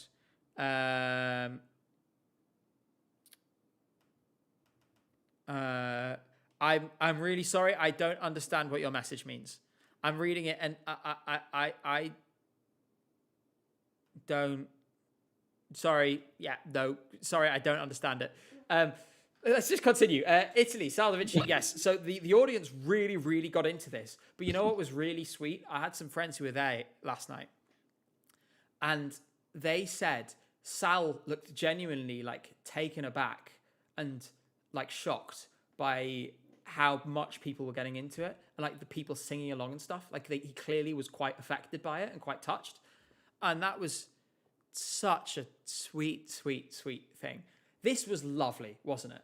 Like I love him. He fits perfectly into the Eurovision mold. I'm starting to wonder whether this could do really very, very well indeed.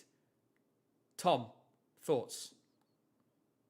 This is the reason why Italy live in the top 7. Is it the last 8 contests in a row? Something I like think that, this yeah. will probably be 9 in a row. They're just unbelievable. They send quality artists. I wonder what he's gonna. The one thing I noticed about this was that he had lots of pink lights. Other than that, it was just a music video in the background. There wasn't anything too new. He was doing some stuff with the mic stand, which was fun as well. I wonder, are they going to do the marrying on stage? That sounds a little bit cheesy to me. But generally, people love Italy, and I think it's because of the quality they send. Mm-hmm. Yeah, no, I think it's this the thing is that their floor is so high now because it's just what Sanremo does, and it's why ultimately it doesn't matter how bored you get, as I do watching Sanremo, because it's way too long. I can't watch it all the way through. I will always respect it. It might not be for me, but it's, you know, the way that is tapped into, you know, the Italian music scene is just incredible. Jay, how do you feel about this? Well, I love this song a lot. So every performance I watch of this, I'm like, oh my god. Yeah, he sounded great. I'm so interested in what the staging is going to be because, yeah, like Italy's had its ups and downs with staging, right? I think last year worked pretty well. Lanoia didn't really work that much for me. No. Soldi was really good. I enjoyed Minimalist, 2019. really clever. Yeah. Yeah. So like, I don't know. Hopefully they get this right, but I have faith in them. Mm-hmm. So I'm honestly thinking another top 7. Yeah. I would think this is, if I was going to name a sneak to get in the top 5, it would be this. I am thinking of, because I will do, and it'll be on the 1st of May. I can tell you that for sure right now. It will be on the 1st of May.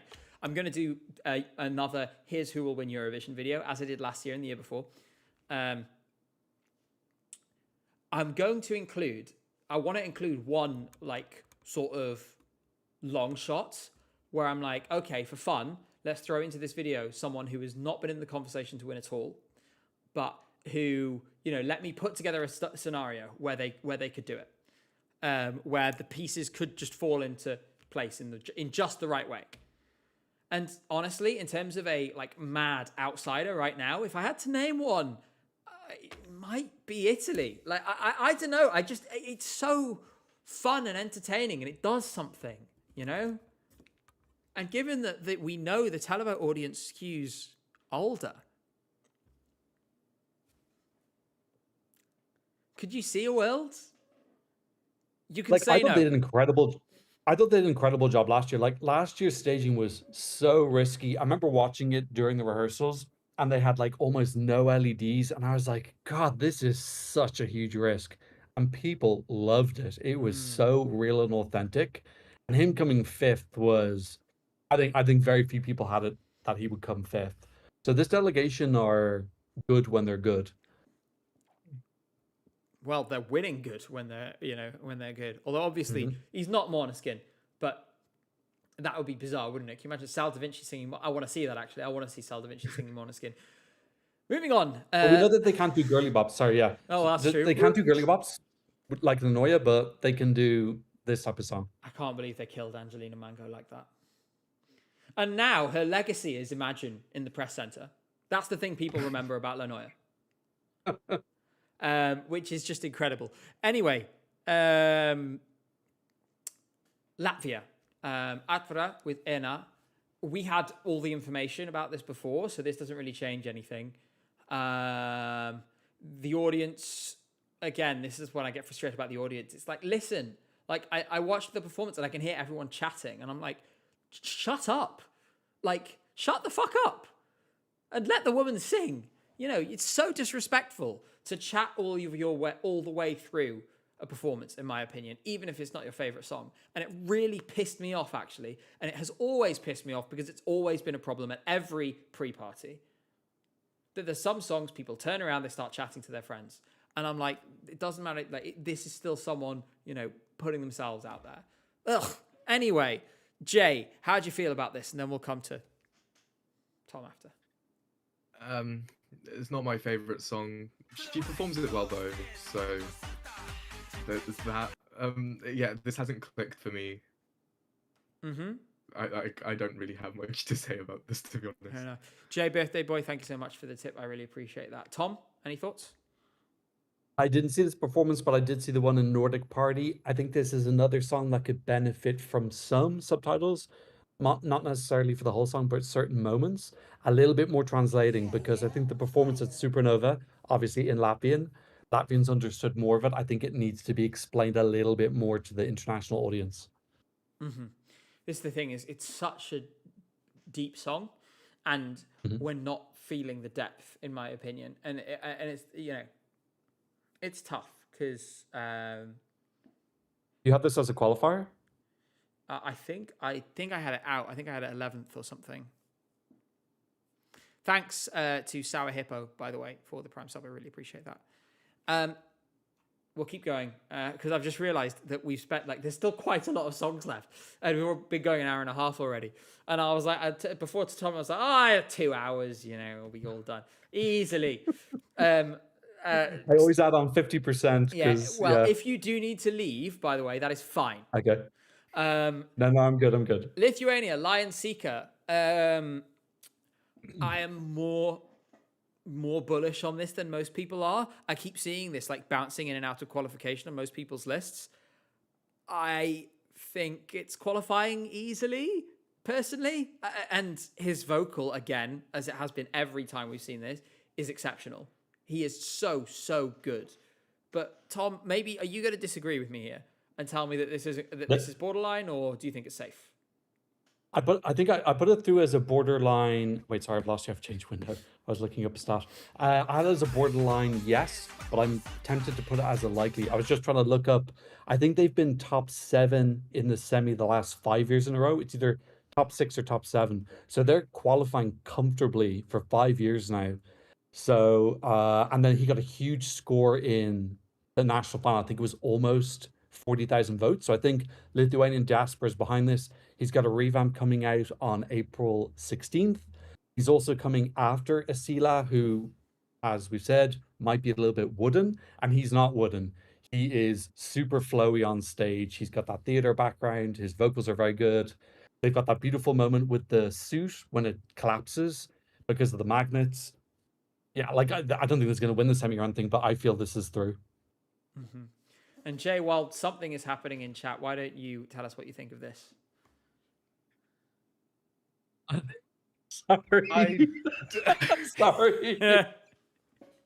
That was not on purpose. Jay. I don't get this song at all. You don't? I don't. And I know it's going to qualify because it's so divisive. I will say, it's not by accident that at least one of us hates this. This is, I feel like, an intended design of this to make something that's really controversial and divisive in some way. Sorry, Jay, continue. I don't hate it. I think it's just too avant-garde for me. Like, Yeah, too it's heavy not for Jay. really Yeah. doing. Shut up. Um, yeah, it's not my cup of tea. He does perform it well, though. Yeah, I just don't get it. Like, why does he look like a ball bearing? Why is he that silver? Why Like, not? Have you read the lyrics though? It makes sense for the lyrics. Look I at this man. Do you think he's read the lyrics? I do think you can Like- read. Jay, you can read, can't you? that I can either confirm or deny. No, I can read. I have a Leah Kindle. Michelle. I have a Kindle. I do read. Okay, that's I'm exactly what somebody. educated. That's exactly what somebody who doesn't read, who can't read, would say. Jay Is the can't Kindle read. open? Have you I'm- opened it out of the box? I'm spreading this rumor now. Jay cannot read. Let me get my Kindle. I can't believe we managed to browbeat you into this. Okay, Which that's one's you're just holding a Kindle. That doesn't mean you can read it. Oh, there you was go. reading. That's real life words. Yeah. Okay, Jay. You I know was what? reading on the plane. Okay. You've convinced us. You've convinced us. I'm going to quickly go before we move on. We should say that now, currently 137. So again, we're looking at that super majority, 66%. They're over the threshold for that right now. So all is going well in Hungary. We're laughing. Well, maybe we're not laughing, but we're pleased. Got big thumbs up. Yeah, good. I doubt there's many Hungarians in chat tonight because they're all out on the street celebrating, but I know that a few have been in here before, and I know that a few who are members of the channel. So if you're watching this back or you're here with us live now, I am so happy for you. So everything is going well. Let's move on to Luxembourg. Eva Maria, I have it out. I still have it out. I have not seen anything new because obviously we've got the national final performance, and Luxembourg Song Contest was relatively well produced. Tom, is there a route? One thing I've been seeing recently, this does really well with young audiences. I don't know if that's a coincidence, but I keep seeing people saying that they're showing this to kids and kids are liking it. So I don't know if that's something they can work with. I wonder, are they getting the Ukrainian team that they used last year, who I think did an incredible job? I wonder, are they using them again? I don't know. Mm-hmm. It's an interesting thing. Ukraine has some really, really good staging chops. Like, and if you go back to 2017, for example, do you remember that beautiful mirror shell thing that Lucy Jones was in? That was made by a Ukrainian company. Okay. Because the BBC, they're trying to find a company in the UK that would do it and would get it there, and they couldn't. And then they went to a Ukrainian company, and they were like, "Yep, no problem. They got it all sorted." Rolsdahl says, "Did you consider putting your face on a king-sized blanket when designing your merch?" I can't say I did. That would be terrifying. It would be. That would be cheesy. It would be. Probably sell quite well though, wouldn't it? I'll think about it.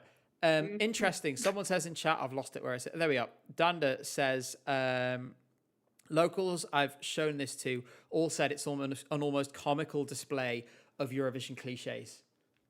It is a little bit, isn't it? And I mean, the tree, I just think of Jamala, but obviously that was 10 years ago, so other people won't think of that. God, Jamala was 10 years ago. Oh, I've made my fat self feel gross by saying that.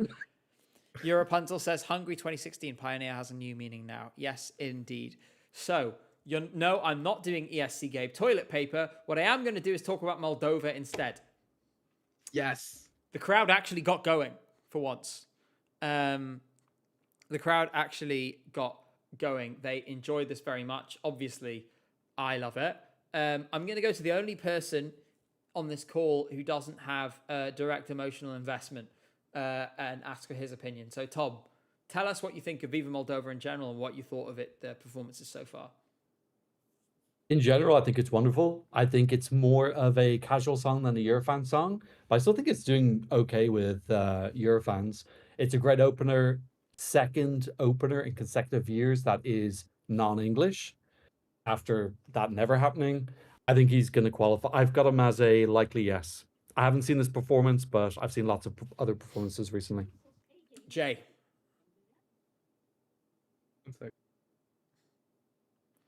Oh, okay. Bye, Jay. I did hear something in the hall. I feel like there was a family member on the phone or something just outside his door. Jay? Yes, because my mic isn't working. Hello.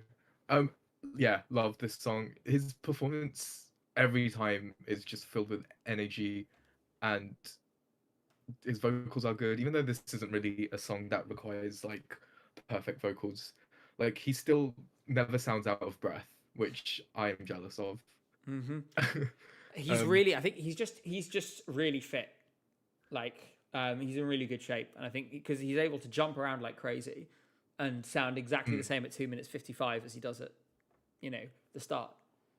exactly, yeah. I'm so excited to see this in at LEP next week. Oh gosh, yeah, I can't wait. I cannot Yeah. wait. Yeah, got him. Don't worry, we already beat you to it. We've been celebrating over here. Look, I've got the tab up and everything. Look, there's the election. We've been following. Don't you worry. This I mean, you guys all know how I feel about this song, how I feel about Satoshi, how I feel about this performance. It makes me so excited that this is one of the songs that people are like, maybe we're sleeping on this, because it feels like it's building momentum over time, and more people sort of switching on to it a little bit. I think it fits the mood music of the world in which it exists as well. Today is a perfect example of this, I must say. And I think it's really, really exciting. Dean Barney says, is Look Mum No Computer appearing at London Eurovision party? You, of all people, definitely know that. But yeah, no, he's fantastic. I genuinely think it could do 200 with the public. Thanks again for the pound, Andrew. I really, really appreciate that. If you do try and go to Vidbia, fingers crossed, really hope that you're able to make it there. That would be super fun. So good luck. Wishing you all the best with that. Let's keep moving to Montenegro. We didn't learn anything much, but what I did learn is this is a million times better with the dancers. The dancers really make this. When she has them around her and there's lots of close-in camera shots and stuff, so she can sort of, emote to us through the screen, I'm like, yes, this is it. Alone on stage, without the effects and stuff, it's a song that suffers a little bit. That's not a bad thing, and it isn't relevant to Eurovision, because at Eurovision, you'll have all of those things, right? But it's just interesting to see how these different songs work in different formats. And for me, this one, she sounded great, but this will look much better at the contest than it did here. What do you think, Tom? I think she did have something to prove, because in Nordic Party, she didn't move at all, like not 1 centimeter, and she did address it afterwards, because I think a lot of people picked up on that. She did a video kind of making fun of it, and she moved much better this time. Felt more confident. I don't think she's the strongest dancer, but I think the theming of the song is this empowerment. So I think she can pull off being like a dominatrix, and having those 4 dancers in Montesang, who I thought were wonderful. I don't think they need to make huge changes. I thought Montesang looked so good, and the theming was super cool. So I'm hoping they're going to have that upgraded for the contest and be in the final for the first time since 2015. I want it to be more crazy. I want it to be more like horror vibes, But they need to be careful though. Yeah, but I just want it to be that. Why won't you let me have things that are nasty and off-putting? Because when things are nasty and off-putting, I'm like, wow, amazing, 12 points. Thank you so much, Rapunzel, who says Montenegro could suffer from the angry woman effect. I mean, that's one of the things, is that when men get angry, it's sincere. When women get angry, it's seen as kind of shrieky or bossy or whatever else. But no, I want to have maximum, like, literally, I would be delighted. This is the thing, is that it would make it less likely to qualify. But if we got to Eurovision and the staging of this was just really scary and off-putting and unpleasant, I would be like, wow, this is the best thing I've ever seen. This is like Bambi You Thug mean like 2.0, Bambi Thug? stunning, Okay. like, literally, weird and strange. That's the name of the game. Jay, you're weird and strange. What did you think of this? The random drive-by, like, what did I do? No, I do really like this song. I'm adjusting the mic like this is working. Just put that one. Yeah, no, this song has grown on me a lot. after the revamp. It's gotten like a million times better as well. Yeah, I'm not worried about this at all. This is definitely qualifying in my eyes. I think it needs Eurofan love to get through. Sorry, because I don't want people to relax about it. Stay panicky and vote for this, please. Yeah, if you're planning on voting, then vote for this. By the way, I should like honestly just email the EBU and ask them, and there's a non-zero chance they will just tell me. But I really want to know what happens to what for the money from the voting. I already did, and they didn't reply. But from the research I've done, rest of the world goes to them, and as far as I've found so far, all the other voting doesn't. Yeah, and it's interesting because in some countries, like in the UK, I'm pretty sure the voting is going to be free this year, and it's going to be locked behind a BBC account, which is a lot more secure, to be fair, than just letting people show up with 20 credit cards. So yeah, so I'm pretty sure the money stays with the broadcasters. It would just be nice to know that for sure. In any case, let's move forward. We now go to Norway. This is the kind of song that should work in this kind of room if it's going to do well. I liked him. I thought it was all right. This is better live than it is in studio. Much, much better. I think there's a question mark of whether it'll be qualifying. I'm more optimistic than most people, but Jay, do you share my optimism? I think if he's gonna qualify, it's gonna be because of his charisma and his vocals more than the song. Like every time he's on stage, he just brings 110%, which is like it's impressive, and his vocals are always on point. It's just the song isn't really, it's not really all that. But can you get away with that if the other things are good enough? Do you think you can get away with that a little bit? A little bit. I think I'm trying to think of an example right now. Or bad song, but amazing vocals. Eclipse. It's not a good song, but Delta Goodrem is amazing. So Sheldon Riley as well. I like the song, but a lot of people said that was like a vocal masterclass. Yeah. I don't like that song. But I thought Sheldon was really, really good. Yeah, again, this is one of the ones where we know so much about it, right? Because we've seen it. We've seen it. But Senate is not coming till later. Get it? We're talking about Poland now.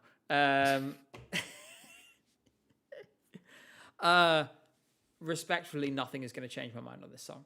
And there's no way that it's going, in my opinion, I think this is very unlikely to qualify.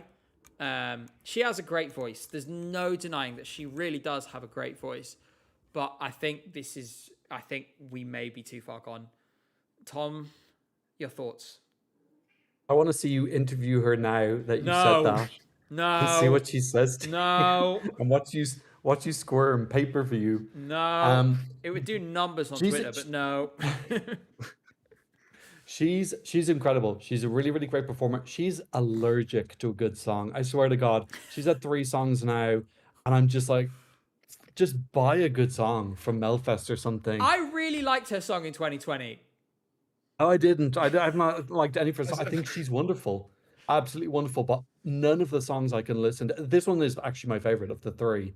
But I just think it's so forgettable. I don't see this in anyone's top 10. In terms of the performance, they went full AI slop. They turned the slopometer up to maximum. And she had like dripping metal lips. I think if you gave this package to Portugal or Serbia or these delegations who are really good in a fix, I think they would qualify it. I just don't have faith in the Polish delegation. Their ability, this should be a jury song, a jury bait song, and I don't think they're going to get the jury points. Yeah, it's not happening, I'm afraid. Yeah, I mean, the visuals, it was clearly all AI generated. And you could tell as soon as the glass on the church they had in the background shattered and concrete fell, I was like, come on. Like, I'm not expecting you to actually shatter a giant stained glass window, But like that is not hard to do with CGI.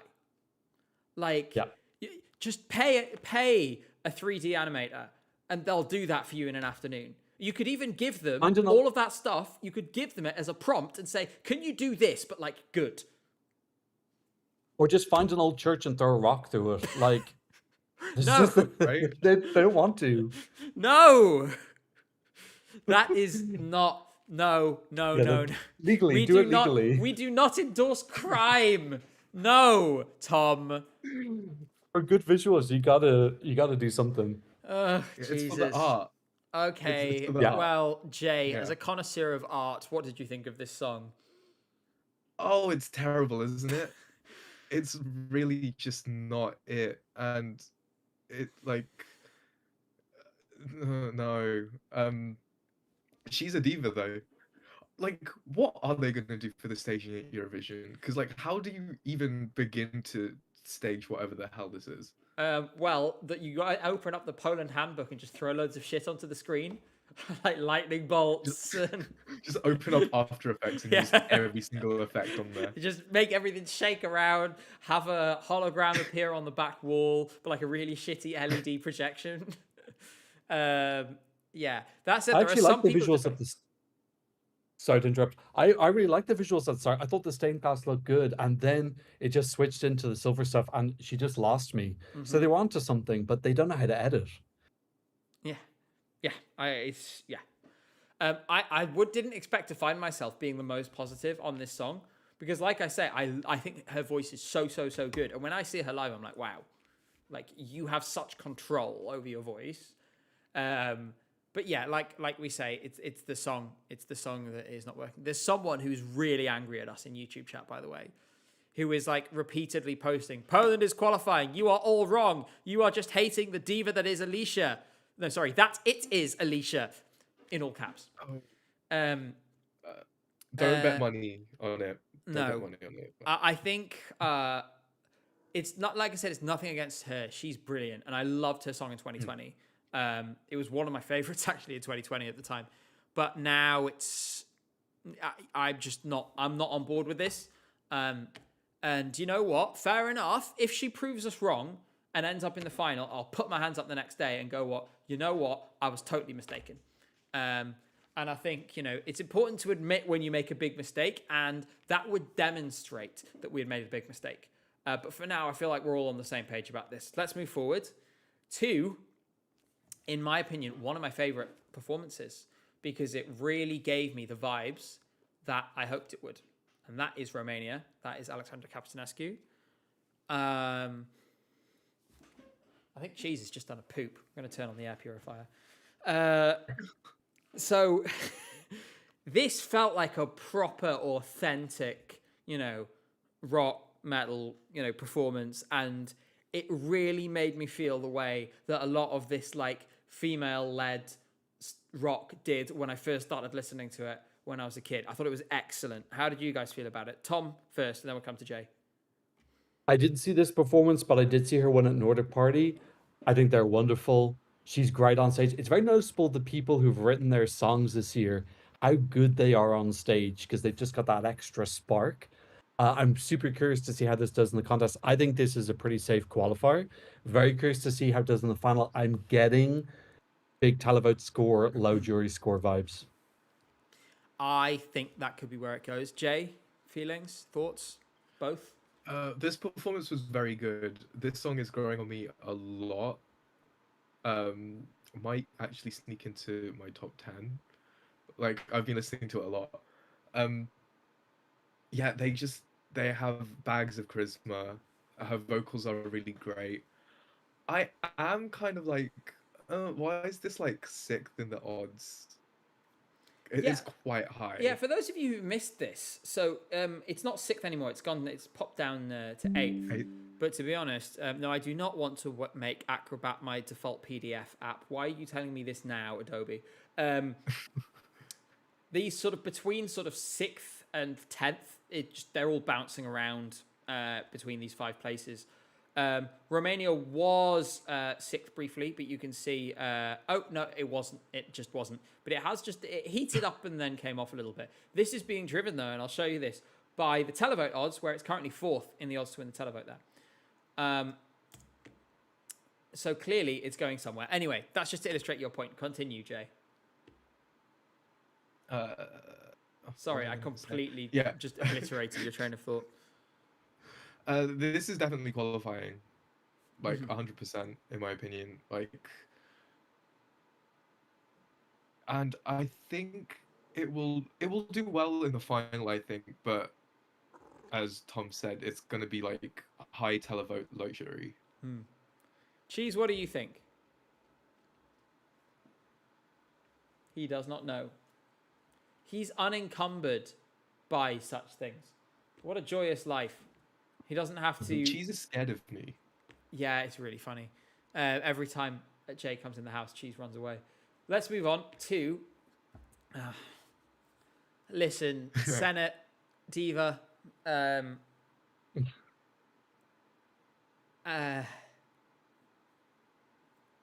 someone else go first? Is Boy George going to please be there, stop. first of all? I hope not. I think he might be...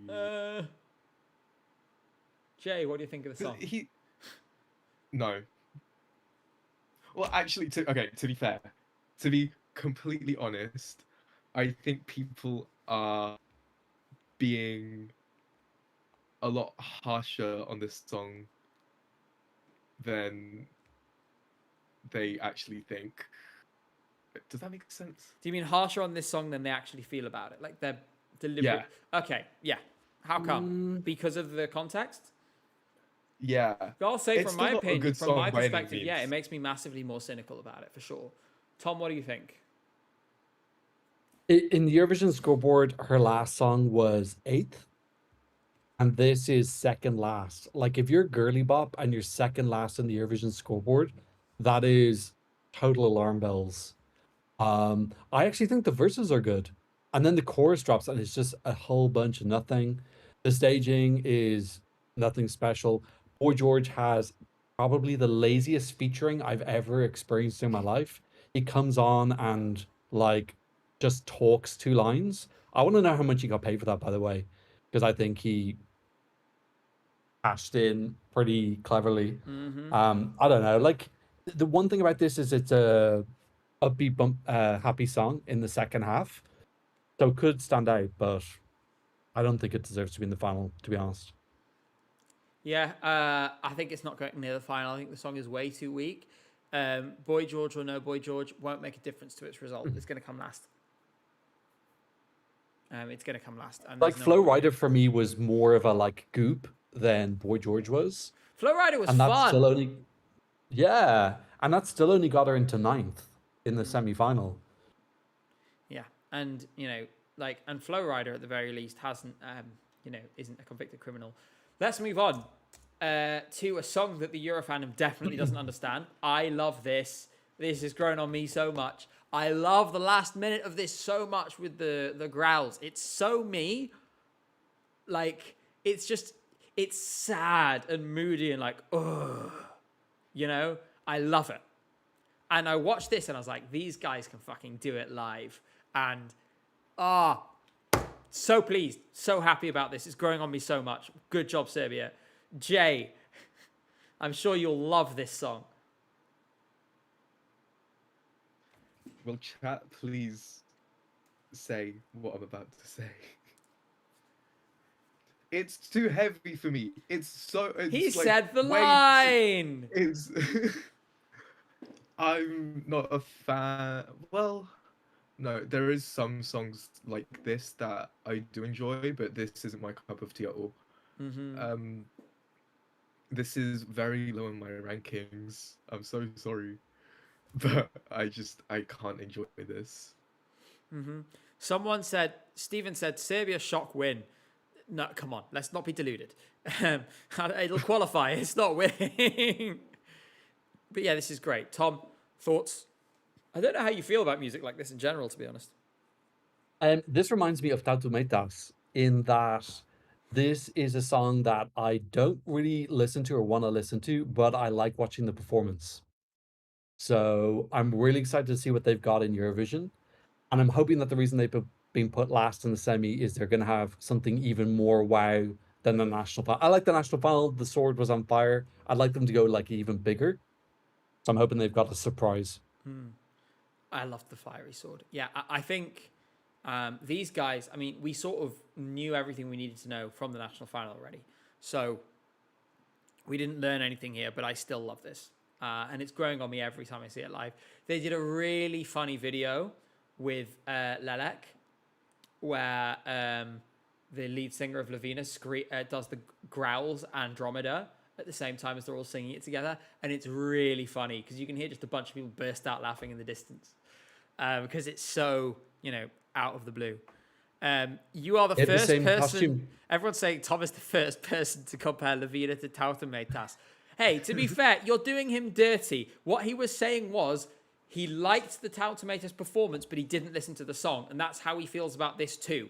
It's him feeling a similar way about both. He's not saying they're similar. Obviously, they're not similar. Come on, people. Like, Jay might not be able to read, but I expect all of you to be able to at least listen. Come on. Anyway. You want me to... Where's my Kindle? Okay, right. Here's your Kindle. Boo. Jay, since Yes. with your newfound literacy, why don't you tell us what you think of this next song and tell us what the country is as well? Hey, read what's on the screen. What's the country? Eurovision in concert 2026. It's 26, not 25. 2026, Sweden by System live. No. I can't believe End the stream. End it right now. The allegations are never dropping. I'm the new Leo Michelle. Okay, we all know how I feel about this song. This is so good. I love how in whoever recorded this, you can only see red. Yeah. You can't see her. Literally, look, and keep it on mute, but once it comes on, it's literally just like, she's in there somewhere. She's in there somewhere. Hiding. No, The Wee Wee Blogs video, you can see her dancing, and my takeaway from this is that she is a good dancer, because in Melfest you can't see because of all the lasers in the darkness, but here you can see her dancing really clearly, and she's a good dancer. Yeah. Sorry, Jay, go on. Finish your thoughts. what was I gonna say? You like this very much, and Like she performs this so well every single time. Like she's very vocally consistent. So yeah. There's some people that are saying this isn't gonna qualify. Have you guys seen this? it's rage bait. It's rage bait. It's just rage bait. It's so clearly just rage bait. Okay. No one. There is nobody who genuinely thinks this is going to qualify. Right? I'm the type of person that believes anything on the internet. So like, Well, I was going to make another can't read joke, but I feel like you've had enough now. No, I think it's obviously it's qualifying. I think it'll probably be in the top 10. I think it's going to be one of those ones that does middlingly well with the jury and the televote. Gets loads of 5s and 6s, and then ends up like 7th as a result. But yeah, obviously I have the investment in it because I went over there, I did a video. It's the only national final abroad I've ever done alone, actually. So that was a very interesting process, being out there by myself. But I have to say that I feel so emotionally invested in this now. Because I see a lot of things in here that we've seen in a lot of pop stars before. And I think the thing that makes it so special is that in a lot of cases, the situations that she was placed in doesn't end up like this. The Felicias of those situations don't win very often. And they regularly succumb to, to addiction, to trauma, to, escalating mental health problems and things like this that come from being in such a, horrible position as she was in. For those of you who aren't aware yet, make sure to go watch the video. It's on it's on my channel. And because of that, I feel so invested in her. I'm in awe of her as a person, like her strength and her ability to, get back up and do this is just amazing. That's obviously not related to this performance, but it's just been on my mind. Yeah. Speaking of things with emotional investments, the last one on this list for today is Leleka. We said before people are starting to wake up to this. Tom, where are we at? Do you think this is maybe creeping into people's minds a little bit again? It seems to be getting a lot of traction with, you said, like that new performance she did. I actually haven't heard the revamp because I'm saving it for when I do my Ukraine video, which is one of my few ones I have left to do. But Ukraine are incredible with staging. They've got so many different facets that they're great at. They pick great artists, they pick great songs. If something's not working, they adapt it. They're malleable. Their staging's incredible. Their lighting and concept is wonderful. So they've got so many tricks and cards to play. So I think they're wonderful in Eurovision. Mm-hmm. I'm also excited. I should say that Leleka has a really good network in terms of, if you go back and watch some of the music videos she's done.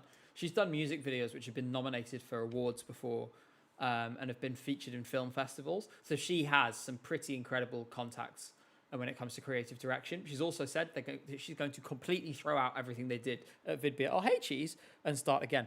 I did this with my arm, and then I felt a wet bump down here, and it was cheese sniffing me. Hi, buddy. Wait, so they're not going to go for the kind of camera work that they did was a little bit reminiscent of Switzerland? Are they getting rid of that? I don't think they are. That we're not having POV. You're watching Leleka while your house is struck by an earthquake. Okay. It will be better than that. Jay, what do you think of this? I'm not the biggest fan of this song, but honestly, like, Ukraine are so good at Eurovision. They're definitely going to qualify. They're most likely going to do well. Her vocals are really good too. I feel like everyone's vocals in this was really good, right? Mm-hmm. Like, no one really had any, like, bad vocals. No one had any really bad days. No, there was no like disasters. You know, a missed note here or there. But I do sometimes wonder with shows like this, in-ears fail a lot of pre-parties, so it could have been that too. Yeah, so this is sailing through. We'll probably do quite well. Mm-hmm. It's a little Disney, and people have said this, and I get the criticism at the same time. Understanding her background and obviously knowing hello again. He just jumped onto my hand. Yeah, he's good. I thought I might have had a little scratch there, but you're so gentle. You didn't even do that. But knowing the context for her, and also I think for Ukraine, I think someone who's been through the things that she's gone through, and for a country that has gone through the sort of level of communal trauma that Ukraine has gone through, to produce something this optimistic and like upbeat and joyful is, in my opinion, something that's very powerful. And I don't think that, and I think that actually makes me more forgiving about this, like, you know, maybe it's a little bit Disney, fine. But also I think it makes it feel more, this is one of the like realist songs of the year, in my opinion. Because the more you familiarize yourself with her background, the more you realize that it's very much a kind of, you can follow this kind of arc of her, you know, mental well-being as you look through this and her Donbass Girl project that she did as well. And yeah, gosh, I think it's great. It's Cynthia's number one, my fiance. It's her favorite. So that's all of the songs in this show. Cheese, by the way, do not listen to his lies. His dinner time is at 10 p.m., which is in 48 minutes. So he is absolutely attempting to scam us all. We've got a chance to take a look more generally at how things are panning out at the moment. There's been some movement, not a great deal when it comes to the odds size of things. Moldova is one of those movers. It's been steadily creeping up from a low of 32nd on the 21st of February. And obviously, bear in mind, the song was selected in January. So it actually drifted significantly, went all the way down to 32nd. It has crept and crept and crept and crept and found its way up to 16th, which feels a lot more accurate. Meanwhile, in the basement, I mean, that's quite the graph, isn't it? I'm so traumatized by Estilal this year still. I'm so upset. I'm not actually doing a review of them this year because I just don't want to go on like a big ugly rant. But it's been like 2 months and I'm just still not okay. Yeah, I mean, I've made my peace with Estonia now. You know, like I've decided, me and Estonia, like we're still cool. We're still, you know, locked in. So Estonia. Do you I love you think anyway. they'll change? Do you think they'll change Estilal's format if they don't qualify? Maybe, but you got to remember that this is a broadcaster that pays for the show in large part. They make a lot of money from the voting. 2 rounds of voting means a lot more money. And their voting's expensive as well, isn't it? It's one of the most expensive. Yeah, €1.40 per vote. It's crazy in this economy. Yeah, I can't believe I panicked during that show and I texted you, Tom, and I was like, "Get out!" You were doing a live stream, and I was like, "Get everyone to vote for Ollie," and then he came third. Yeah. He was 14. I think he was 14 votes behind Nup, though. Yeah, He was close. Europe Hunter says Estonia doesn't have industry veterans left anymore. What they do have is a really exciting young music scene, though, which I'll definitely get into at some point. Something that surprises me, and someone just pointed out, is Montenegro served absolute dust. I get that it's not a favourite to win the thing, obviously, but this also reflects general sentiment, not just of whether they're going to win, but a sort of relative strength compared to everything else. Having Montenegro behind San Marino,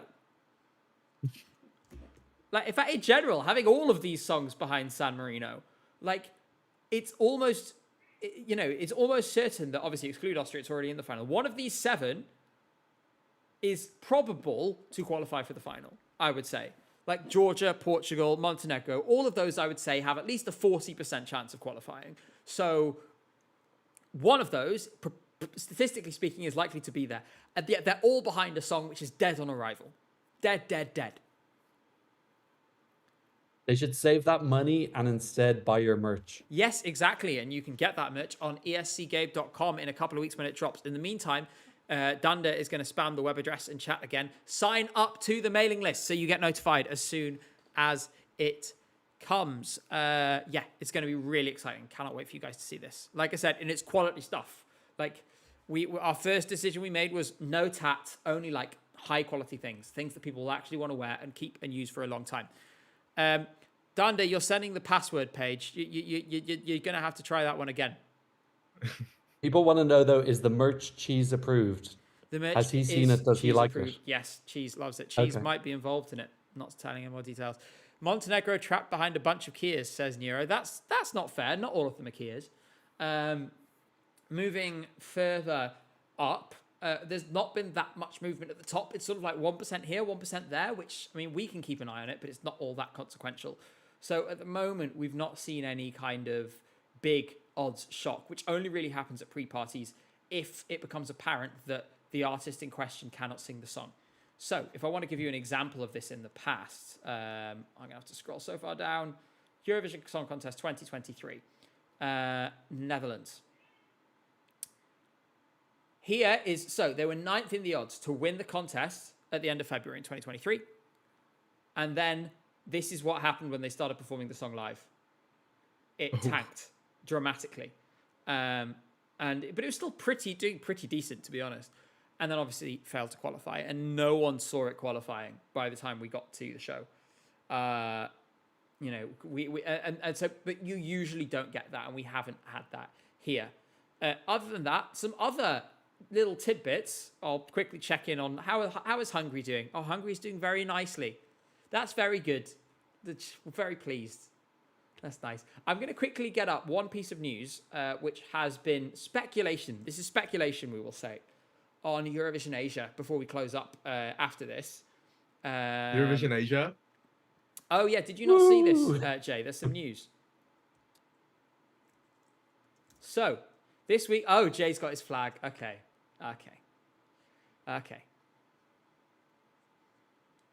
I haven't been on stream yet since the news came out, so...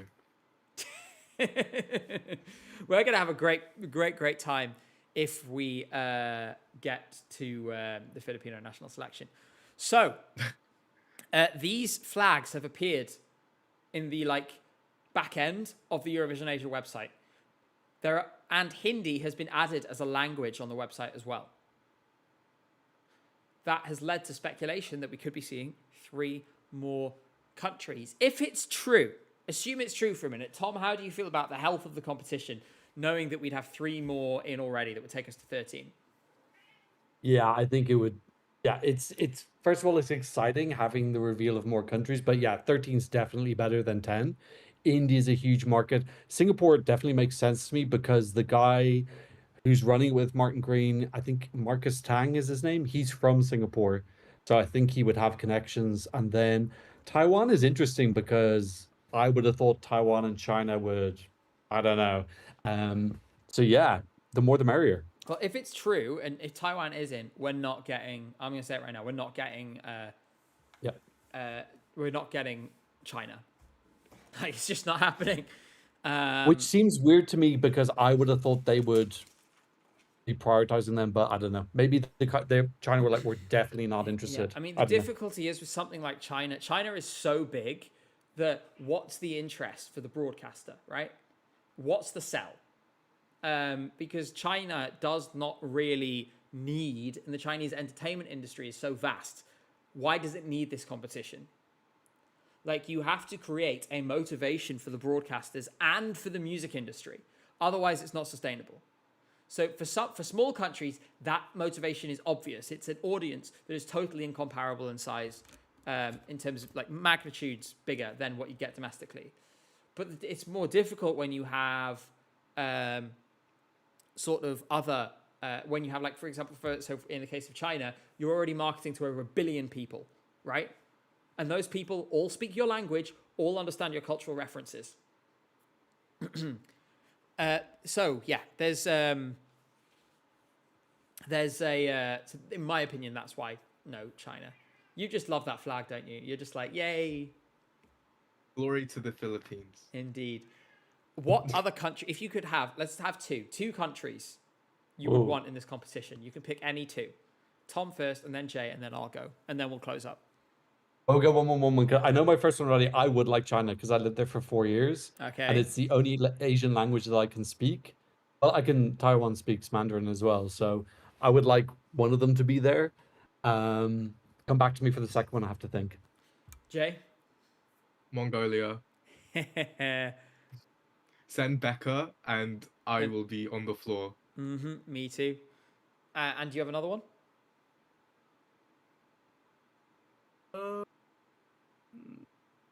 Japan. It's a solid choice. My second one would be someone from Central Asia. I want some Central Asian influence. I don't know how that's going to happen, though, because I don't know if Intervision are going to try and claw them down, but Tajikistan, I'd love them. So for me, first I want to say 12 Punkt. Thanks so much. We'll come on to that in a second as a sort of closing story. I really appreciate your support. For me, my 2, no one will be surprised to hear Mongolia. I think, this is a music scene I've been very invested in for a very long time. I love Mongolia. People are mentioning the Central Asian countries. In general, I completely agree. But the other one I'm going to go for is actually, I'm going to say the same and say Japan. This competition needs Japan, in my opinion. It's not going to truly be an Asia vision if you don't have the single, biggest missing media, influence, which is Japan. Just want to touch on as well. Maybe you guys have seen this. The only other little tidbit is that there's very strict flag rules in Austria now since an incident in Switzerland last year, which sadly led to tragically loss of life, related to flammable, because of fabrics that were flammable, as far as I understand. You can buy flags, and the only way you'll get a flag into the arena is by buying it. And on the list of flags you can buy, and the EBU will hand this over to you in the arena, is a Palestinian flag. And I want you all to be eagle-eyed. Eagle-eyed. If they're selling this flag, then they better not take any action against an audience member who holds it up during, any performance, but the Israeli performance in particular. In my opinion, it's a good thing that this, in my opinion, shows that the flag is explicitly permitted. That's a good thing.